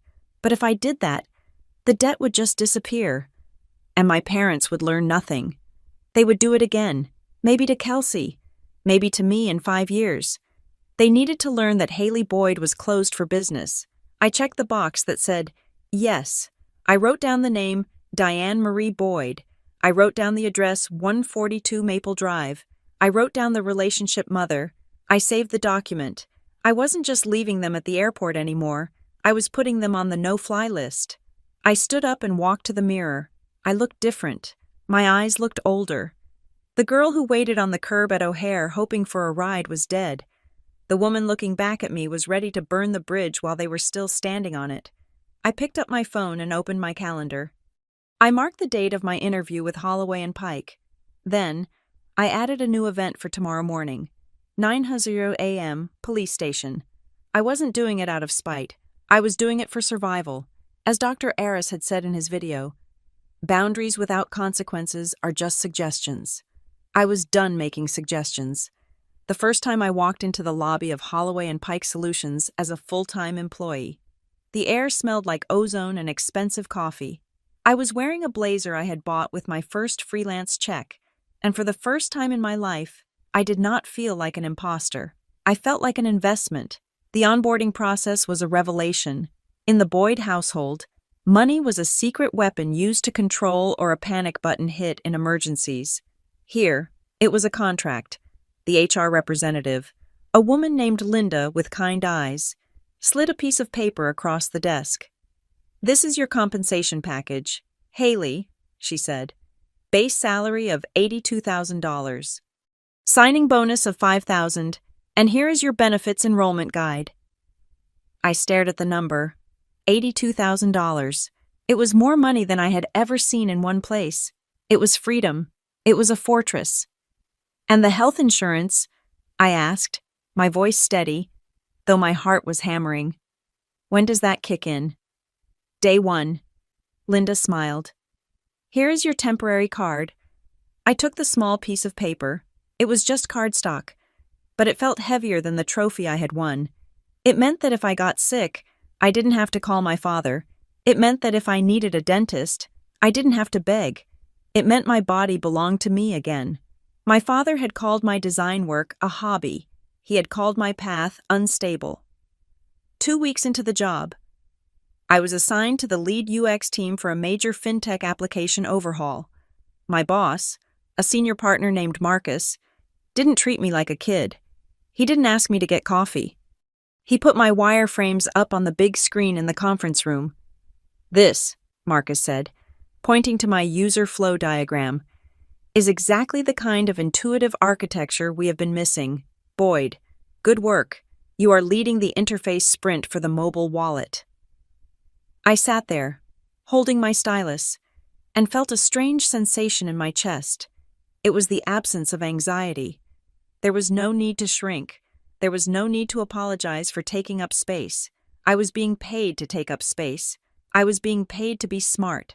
My hobby was now generating more revenue in a month than Logan's real career generated in a quarter. While my days were filled with wireframes and stakeholder meetings, my nights were dedicated to a different kind of architecture. The Missed Calls podcast had evolved. It was no longer just me venting about the airport. It had become a war room. I stopped telling sad stories and started giving instructions. Episode 12, I said into the mic one Tuesday night, my voice low and authoritative. The art of the freeze, how to lock your credit before they can ruin it. Tonight, we are talking about the difference between a fraud alert and a credit freeze, and why you need both. The response was different now. The comments weren't just, "I'm sorry." They were, "I did it." They were, "Thank you. I finally moved out." I checked my direct messages. Amidst the hundreds of fan messages, one stood out. It was verified. From a user named Sarah Esk. "Hi Haley. I have been listening to your show. I am a consumer protection attorney in Chicago. I heard your episode about the credit card fraud. If you haven't filed the dispute yet, be careful with the wording on the affidavit. If you say it was a misunderstanding, the bank will deny it. It has to be unauthorized criminal activity. If you need a template for the dispute letter that is legally bulletproof, let me know. Pro bono. I hate bullies." I stared at the screen. A lawyer. A real lawyer was offering to arm me. I accepted. Sarah sent me a packet of documents. They were terrifyingly beautiful. They were cold, precise, and devoid of emotion. They used words like identity theft, unauthorized access, and prosecution. I filled them out. I attached the police report number I had generated the day before. I attached the timeline of events. I attached the IP address logs I had pulled from the email provider, showing the account was accessed from Milwaukee, not Denver. It was a design project. The user experience was, "Convince the bank I am a victim." The interface was irrefutable evidence. I printed the package at the office. It was an inch thick. I mailed it certified. Return receipt requested. 3 days later, the bomb went off in Milwaukee. I knew it happened because my phone, which I kept on Do Not Disturb during work hours, lit up with 17 notifications in the span of 10 minutes. Mom. Voicemail, "Haley, what did you do?" The bank called. "They are talking about an investigation. Call me back right now."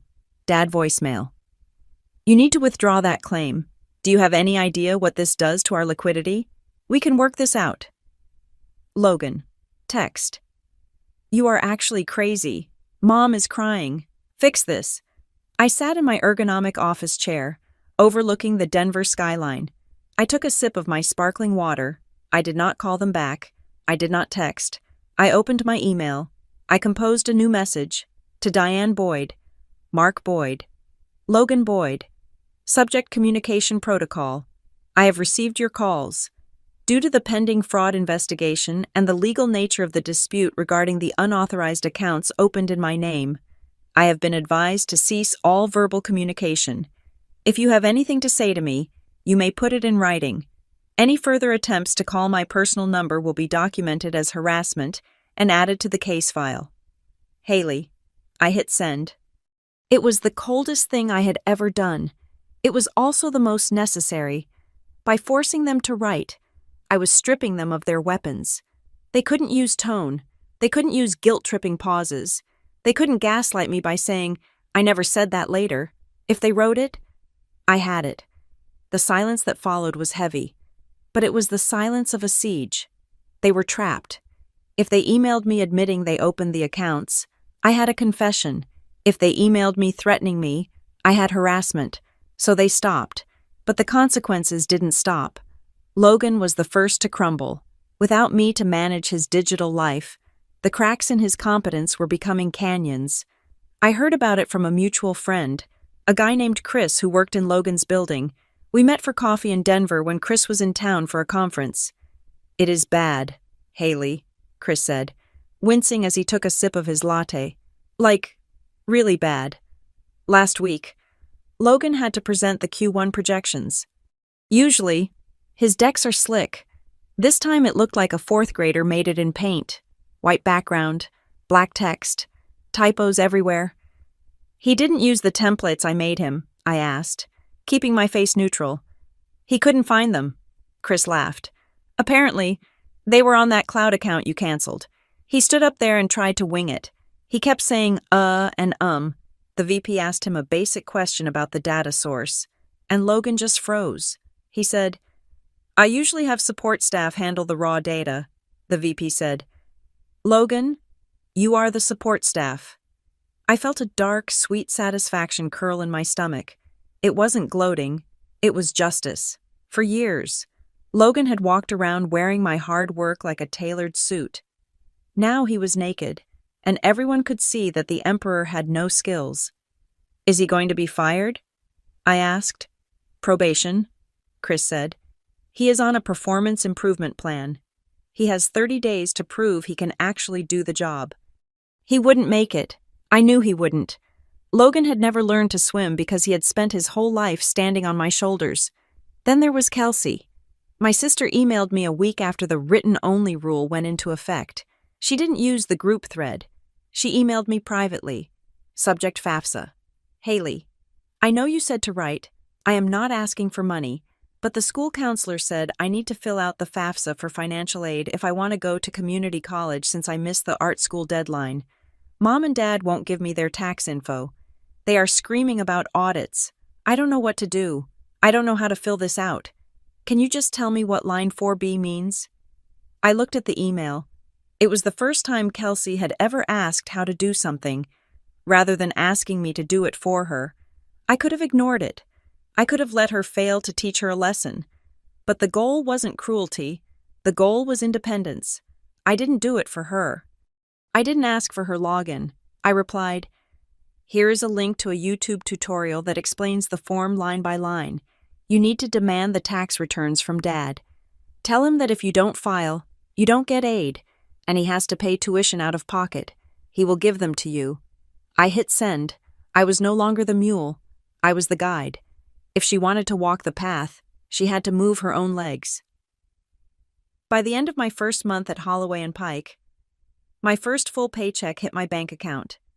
I looked at the number on the screen. It was beautiful. After taxes, after the 401k contribution, after the insurance premium, it was still more money than I had ever possessed. I paid my rent. I paid my phone bill. I paid for my groceries, and I had $2,000 left over. I opened a new savings account. It wasn't at the same bank my parents used. It was at a credit union across town. The app asked me to name the goal. Vacation New Car Emergency Fund. I typed in the name. Gate 12. It wasn't a fund for a trip. It was a fund for a promise. Gate 12 was where I stood in the wind. Gate 12 was where I realized I was alone. Gate 12 was the lowest point of my life. I transferred the $2,000 into the account. This money was my never again fund.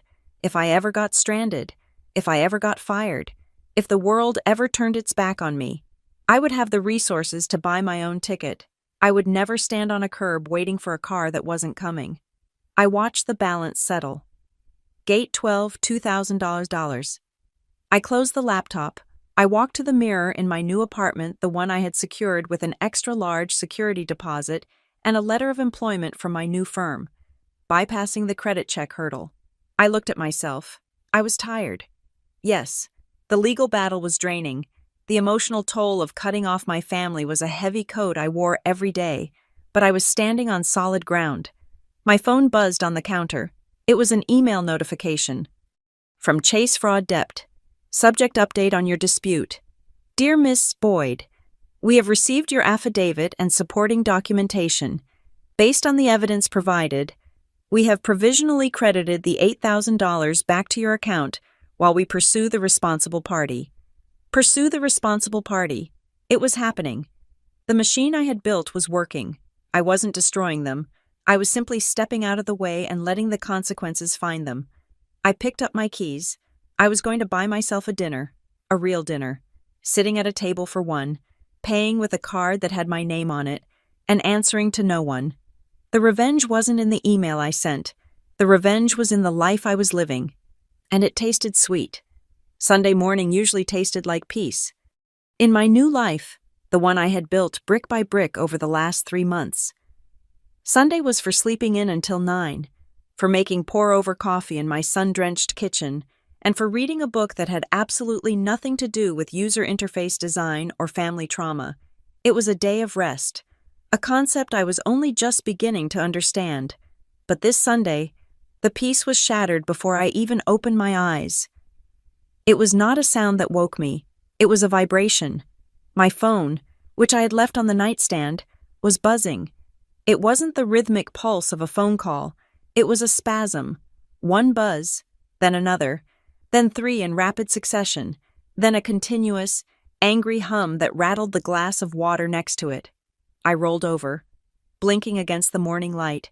and reached for the device. My heart gave a painful thud against my ribs, a conditioned response from years of walking on eggshells. I looked at the screen. 37 notifications. They were all from one contact. Mom. I sat up, the sheets pooling around my waist. The last time I had seen this many notifications was at O'Hare, standing in the freezing wind, desperate for someone to remember I existed. Back then, the screen had been a list of my outgoing desperation. Today, it was a list of their incoming panic. I unlocked the phone. The messages scrolled past my eyes, a chaotic timeline of a family system in total collapse. 7:30 a.m. Haley, pick up. It is an emergency. 7:32 a.m. We need to talk. Right now. 7:35 a.m. The bank just called your father. Why is there a hold on the Sapphire card? 7:40 a.m. Haley, please, we are family. You can't just ignore this. 7:50 a.m. Pick up the phone. You are scaring me. 8:10 a.m. You are ungrateful. After everything we did for you, 8:15 a.m. You are ruining us. Do you hear me? You are destroying this family over a misunderstanding. I read them twice. The progression was textbook. It started with alarm, pivoted to manipulation, shifted to guilt, and finally settled on rage. It was the entire cycle of abuse condensed into 45 minutes of blue text bubbles. My thumb hovered over the screen. I didn't feel the urge to cry. I felt a cold, clinical curiosity. What had happened? The bank doesn't usually call on Sunday mornings unless the situation is catastrophic. Then I saw the voicemail icon. I pressed play and held the phone to my ear. Haley, my mother's voice cracked through the speaker. She sounded wrecked. She was sobbing, those deep, gasping breaths that used to make me run to get her a glass of water when I was a child. Haley, please call me back. An investigator called the house. They are asking about they are using words like fraud. You have to tell them it was a mistake. You have to tell them you authorized it. She broke down into tears. But then, I heard it.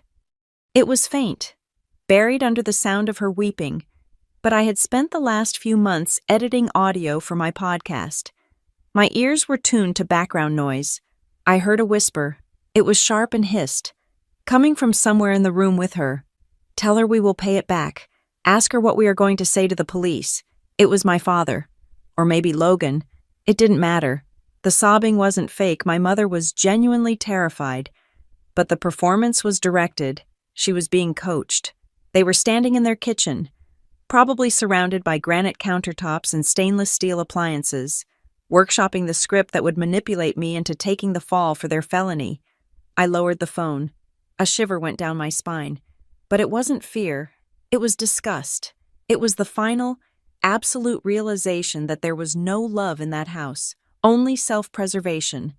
The dispute I had filed with the help of Sarah, the lawyer, had landed. The bank had looked at the IP logs, looked at the timeline, and realized this wasn't just a billing error. They had escalated it to their fraud division.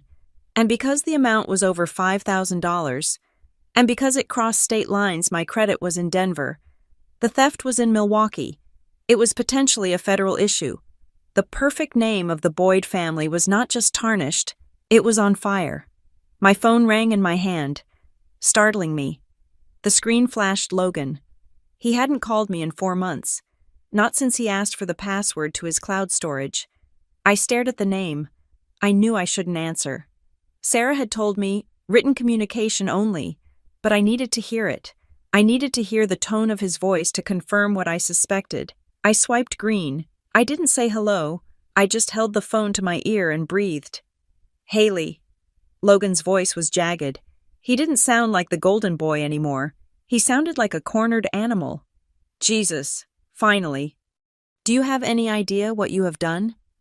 I am recording this call, I said calmly. I wasn't. But in a one-party consent state, the threat was usually enough to strip away the bravado. Stop with the legal crap, he shouted. This isn't a game. Haley, Mom is hyperventilating. Dad is on the phone with his lawyer, but the guy is saying he can't stop a bank investigation once it is flagged as identity theft. You have to call them. I have to call them. I repeated. Yes. Call the bank. Tell them you forgot you gave Mom permission. Tell them it was a miscommunication. We will pay the $8,000. I will transfer it today. Just make it go away. You want me to lie to a federal investigator, I said. You want me to commit perjury to cover up your theft. It wasn't theft, Logan screamed. It was a bridge loan. We were going to pay it back. Why do you have to be so vicious? You are treating us like criminals. If the shoe fits, Logan. You are such a bitch, he spat out. You think you are so high and mighty with your little podcast and your new job? You are nothing without this family.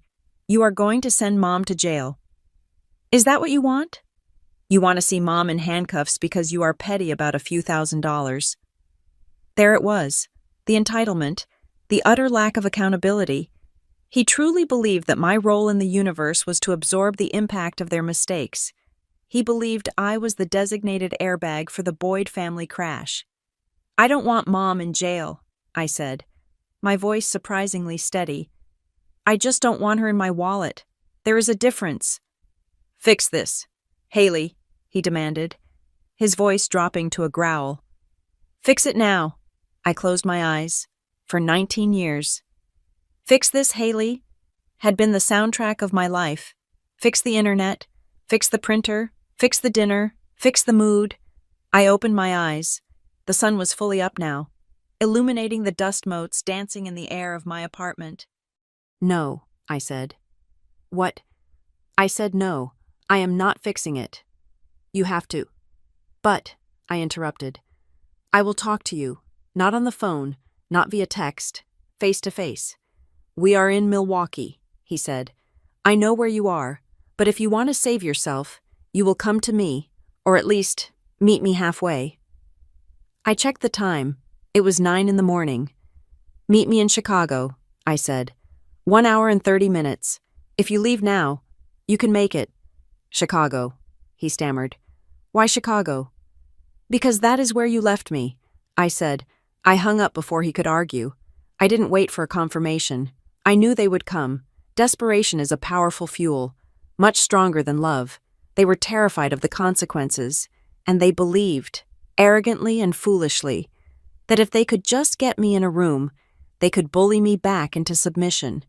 They thought they could use the old triggers, the tears, the shouting, the family-first rhetoric to force me to recant the affidavit. I got out of bed. I showered. I didn't dress for comfort. I dressed for war. I put on my best dark jeans, boots, and the leather jacket I had bought to celebrate my promotion. I pulled my hair back tight. I walked to the kitchen and drank a glass of water. My hands were shaking slightly, but not from fear. It was adrenaline. It was the feeling of a soldier walking toward the front line knowing the enemy is out of ammunition.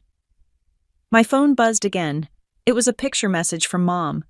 It was a blurry photo taken from the passenger seat of a moving car. It showed the green highway sign on Interstate 94.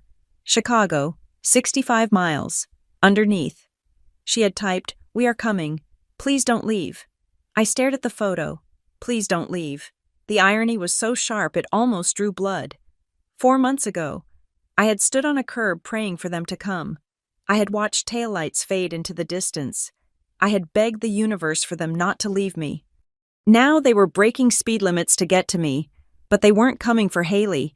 They were coming for the plaintiff. I grabbed my keys and headed out the door. The drive to the meeting point was a blur. I didn't listen to music. I drove in silence, rehearsing what I needed to say. I wasn't going there to accept an apology, because I knew one wasn't coming. An apology requires remorse, and they only had regret. I pulled into the parking lot of the coffee shop I had chosen.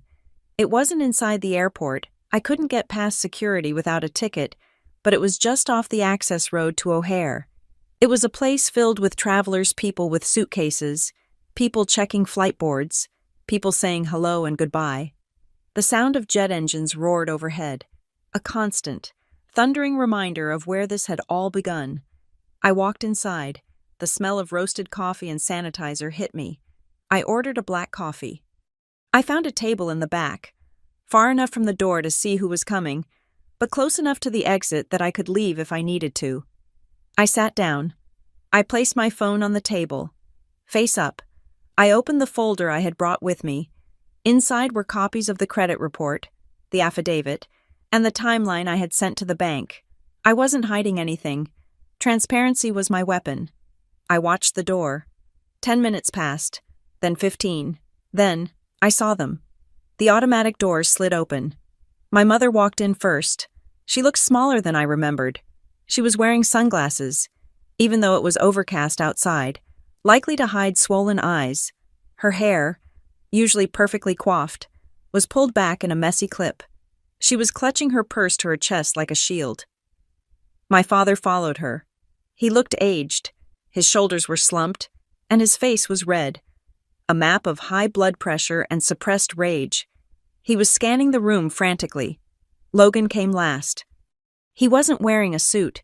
He was wearing a hoodie and jeans, looking like the college student he still mentally was. He looked exhausted, his eyes dark and restless. They looked like refugees from a disaster of their own making. My mother saw me. She stopped. She took off her sunglasses. Her eyes locked onto mine. For a second, I saw the flash of the mother I used to want, the one who would run over and hug me, the one who would say, "I missed you."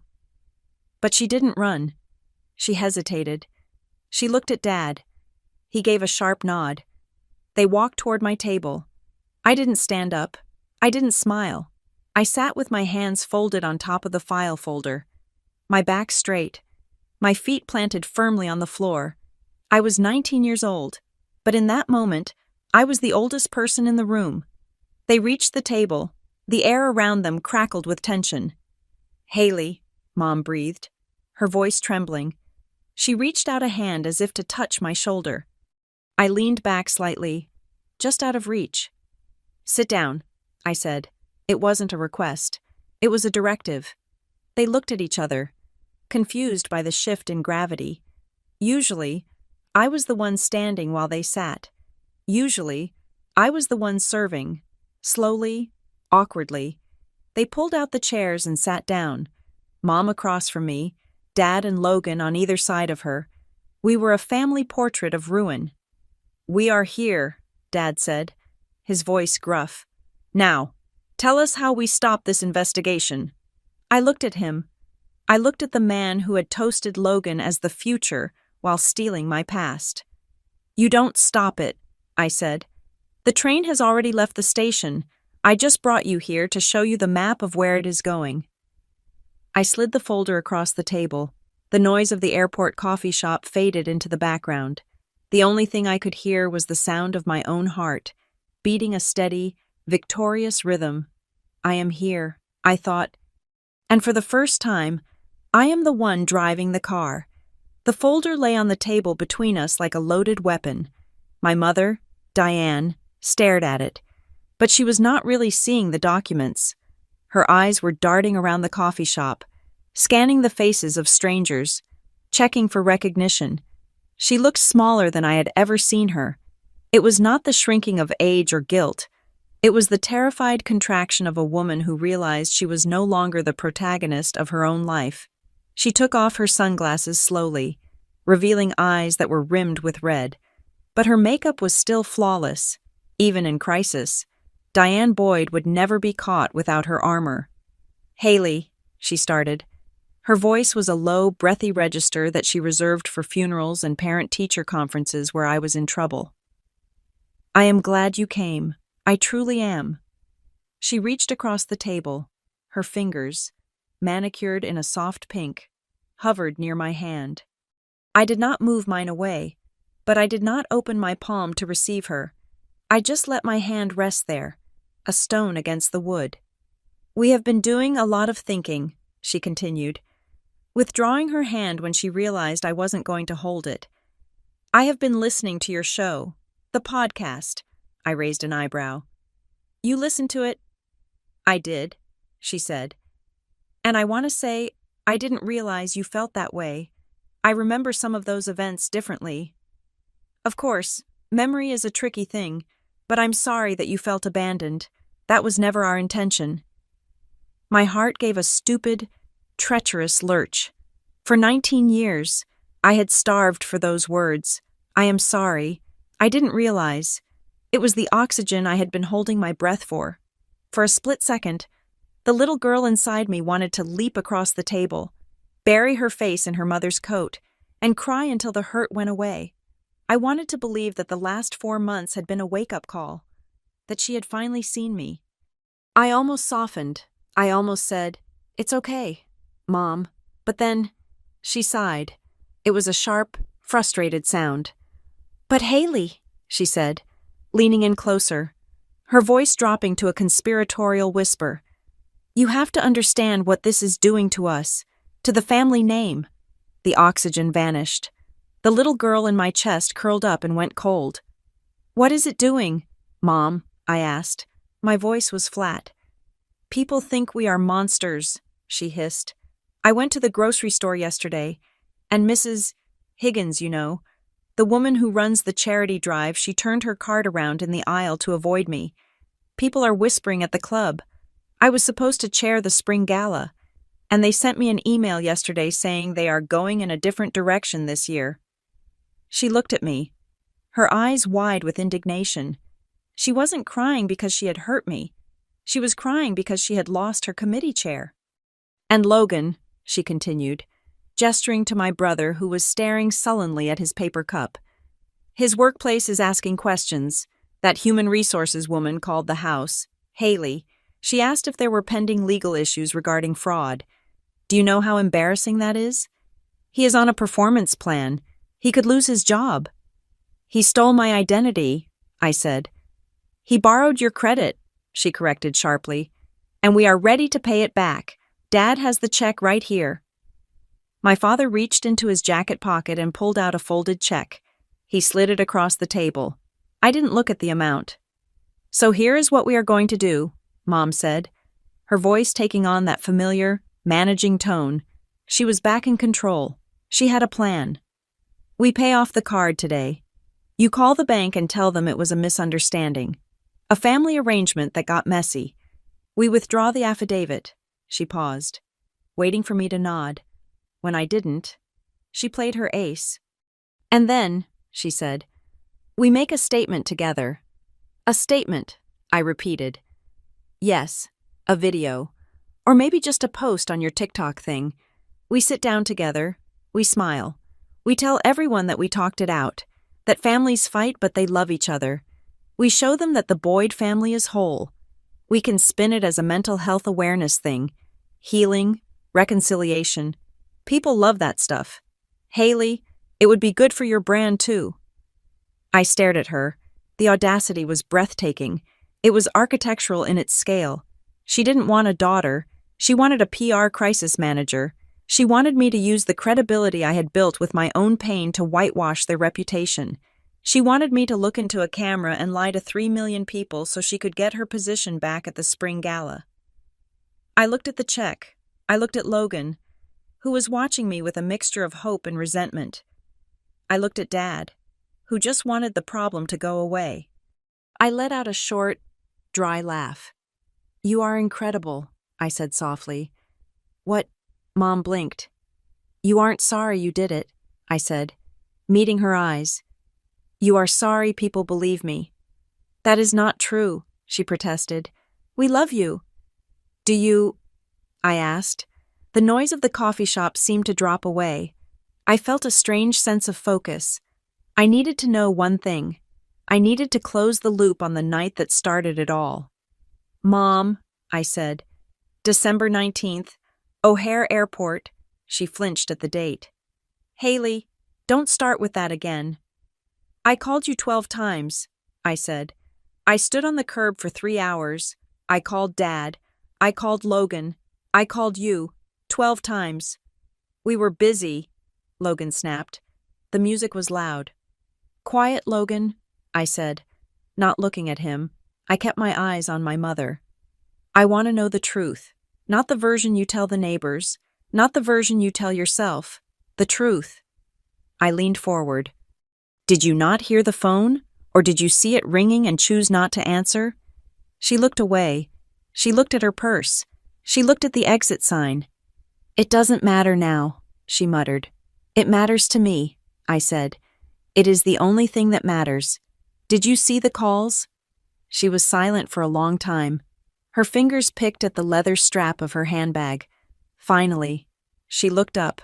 Her face was stripped of the pretense. For the first time, she looked ugly in her selfishness. Yes, she whispered. I felt the air leave my lungs. You saw them. I saw the name on the screen, she said, her voice defensive now, rising in pitch. I saw Haley pop up, but Logan was giving his speech. Everyone was clapping. I was holding a glass of wine. I thought if I answered, I would have to leave. I would have to get in the car. I would miss the toast. I would miss the moment. She shrugged, a small, helpless gesture. I just didn't want to leave the celebration. Haley, I thought you could wait. You're always so capable. I thought you would just figure it out. I thought you could wait. There it was. The foundational truth of my existence in their eyes. I was the one who waited. I was the one who could handle the cold while they basked in the warmth. I was the subplot that could be paused so the main character could have his moment. It should have devastated me. It should have broken me right there in the coffee shop. But instead, I felt lighter. The weight of the what if was gone. I wasn't crazy. I wasn't dramatic. I was right. They had seen me drowning and decided that saving me would ruin the vibe of the party. I looked at the curb outside the window. I saw a girl standing there with a suitcase, waiting for a ride. I looked back at the woman across the table. I didn't need her to pick me up anymore. I had already walked home. I sat back in my chair. I pushed the check back across the table toward my father. Keep your money, I said. What? Dad looked panicked. Haley, take it. Pay the card. I don't want your money, I said. And I am not making a video. You have to, Mom cried, forgetting to whisper. People at the next table turned to look. If you don't, we are ruined. Logan will lose his job. The bank will prosecute. That is not my problem, I said. We are your family. Then act like it, I said. My voice was steel. You want a relationship. You want reconciliation, fine. Here are the terms. I held up one finger. 1. No public statements. I will not post about you, and you will not post about me. I will not help you clean up your image. You broke it. You fix it. I held up a second finger. 2. You pay the credit card debt directly to the bank. I am not touching that money. You deal with the fraud department. If they decide to press charges because you admitted to a felony, that is between you and the federal government. I will not lie to an investigator to save you. I held up a third finger. 3. If you want to speak to me, you go to therapy, real therapy, not a life coach, not a spa weekend. I want to see a receipt from a licensed psychologist. Until then, you do not call me. You do not text me. You do not come to Denver. I stood up. My mother looked up at me, her mouth open in shock. She looked like a queen who had just been told her crown was made of tin. You can't do this, she whispered. I am your mother. I know, I said. And for 19 years, that was enough to make me stay. But it is not enough anymore. Logan stood up, his face red. You are such a... Careful, Logan. I cut him off. I am the only reason you aren't currently explaining to the police why you furnished your apartment with stolen funds. Sit down. He sat. The power dynamic had shifted permanently. The golden boy was tarnished, and the glass child was bulletproof. I picked up my folder. I looked at them one last time. They looked like a tableau of misery. They were trapped in the consequences of their own choices, and for the first time, I wasn't offering to carry the burden for them. Goodbye, Mom, I said. I turned around and walked toward the door. Haley, she called after me. Haley, wait. What are we supposed to tell people? I didn't turn back. I pushed open the glass door and stepped out into the cool Chicago air. Tell them the truth, I said to the wind. Or don't. I don't care. I walked to my car. My phone buzzed in my pocket. I ignored it. I got into the driver's seat and locked the doors. I took a deep breath. The air smelled of jet fuel and freedom. I checked my email. A notification from the leasing office in Denver popped up. Subject application update. Dear Ms. Boyd, following the resolution of the dispute on your credit report and the letter of employment from Holloway and Pike, we are pleased to inform you that your application for Unit 4B has been reconsidered and approved. Welcome home. I smiled. I started the engine. I didn't look back at the coffee shop. I merged onto the highway, heading north, not toward Milwaukee, but toward the on-ramp that would take me back to my life. I had left them at the airport, and this time, I wasn't coming back to pick them up. Before I turned my back on the table in that coffee shop, before I walked out into the Chicago wind, there was one final, desperate exchange that seared itself into my memory. It was the moment the last illusion crumbled. My mother, Diane, had stopped crying. The realization that her tears were not working had dried them up instantly, replaced by a cold, sharp panic. She looked at the folder of evidence I had placed between us, the timeline, the IP logs, the affidavit, and she finally understood that this was not a tantrum.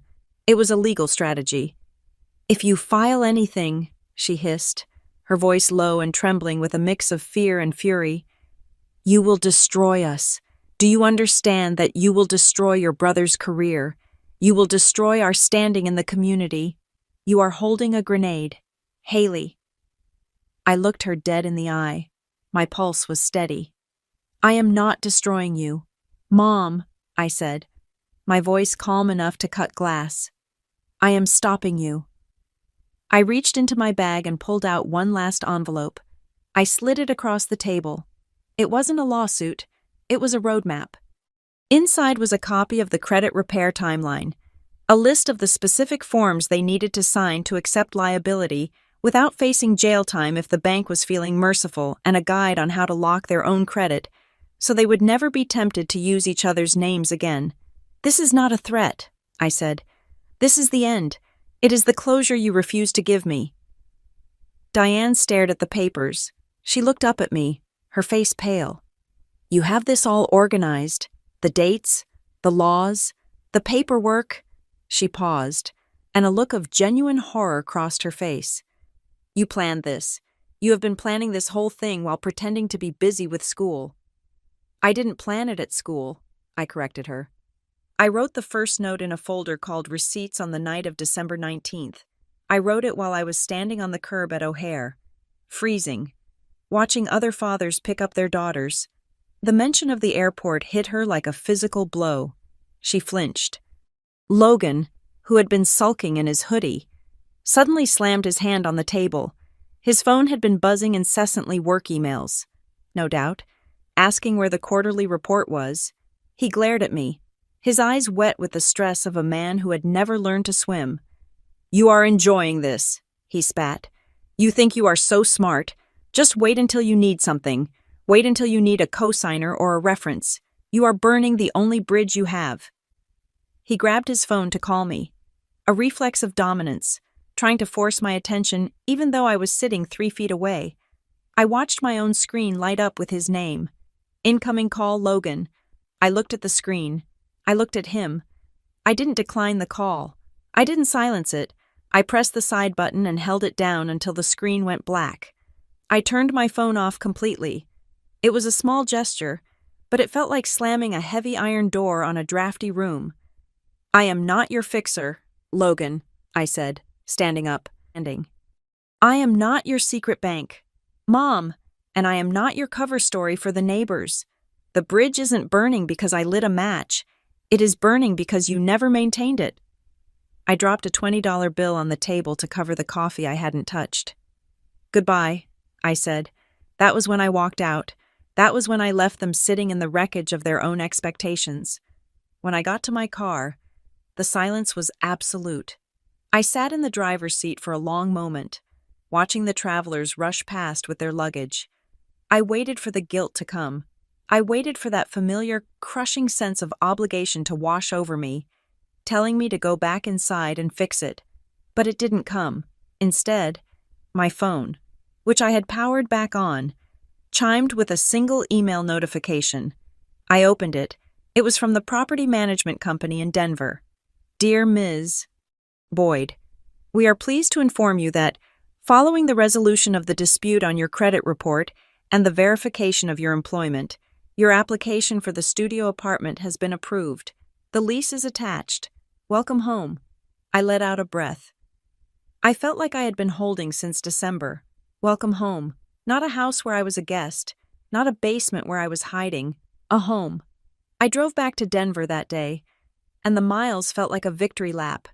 I signed the lease digitally at a rest stop in Nebraska. By the time I crossed the Colorado state line, I had mentally arranged the furniture. 2 nights later, I sat in the closet of my new studio apartment. It was empty, save for a mattress on the floor and my desk, but the exposed brick was beautiful, and the air smelled like lavender and autonomy. I set up my microphone, I put on my headphones, I opened the recording software. "Welcome to Missed Calls," I said. My voice was different now.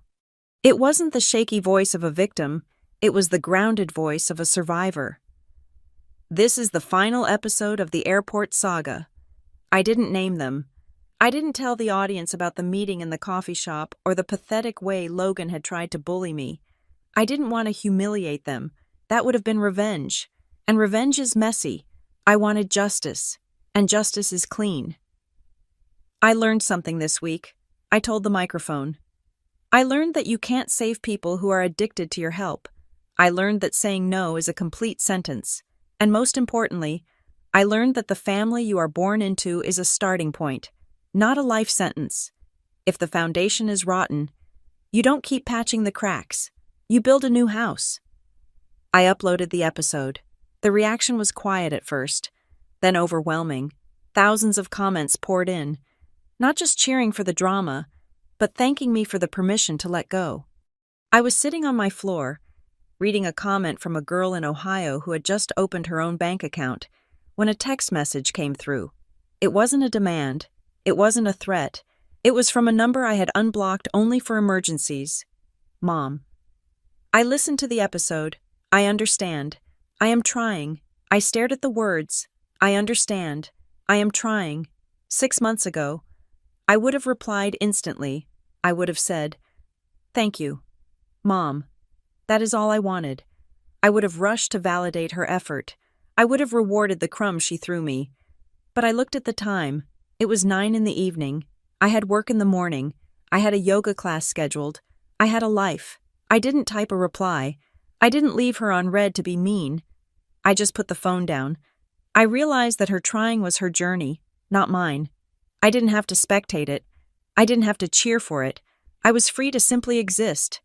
The credits of the Boyd family drama had rolled, and I had walked out of the theater. 3 months later, the winter snow had melted, and the spring air in Chicago was crisp and clean. I was back at O'Hare. I pulled my car up to the curb at Terminal 3, the exact same spot where I had stood with 6% battery. The concrete looked the same. The sliding doors hissed with the same rhythm. The wind still cut through the air, sharp and biting. But everything else was different.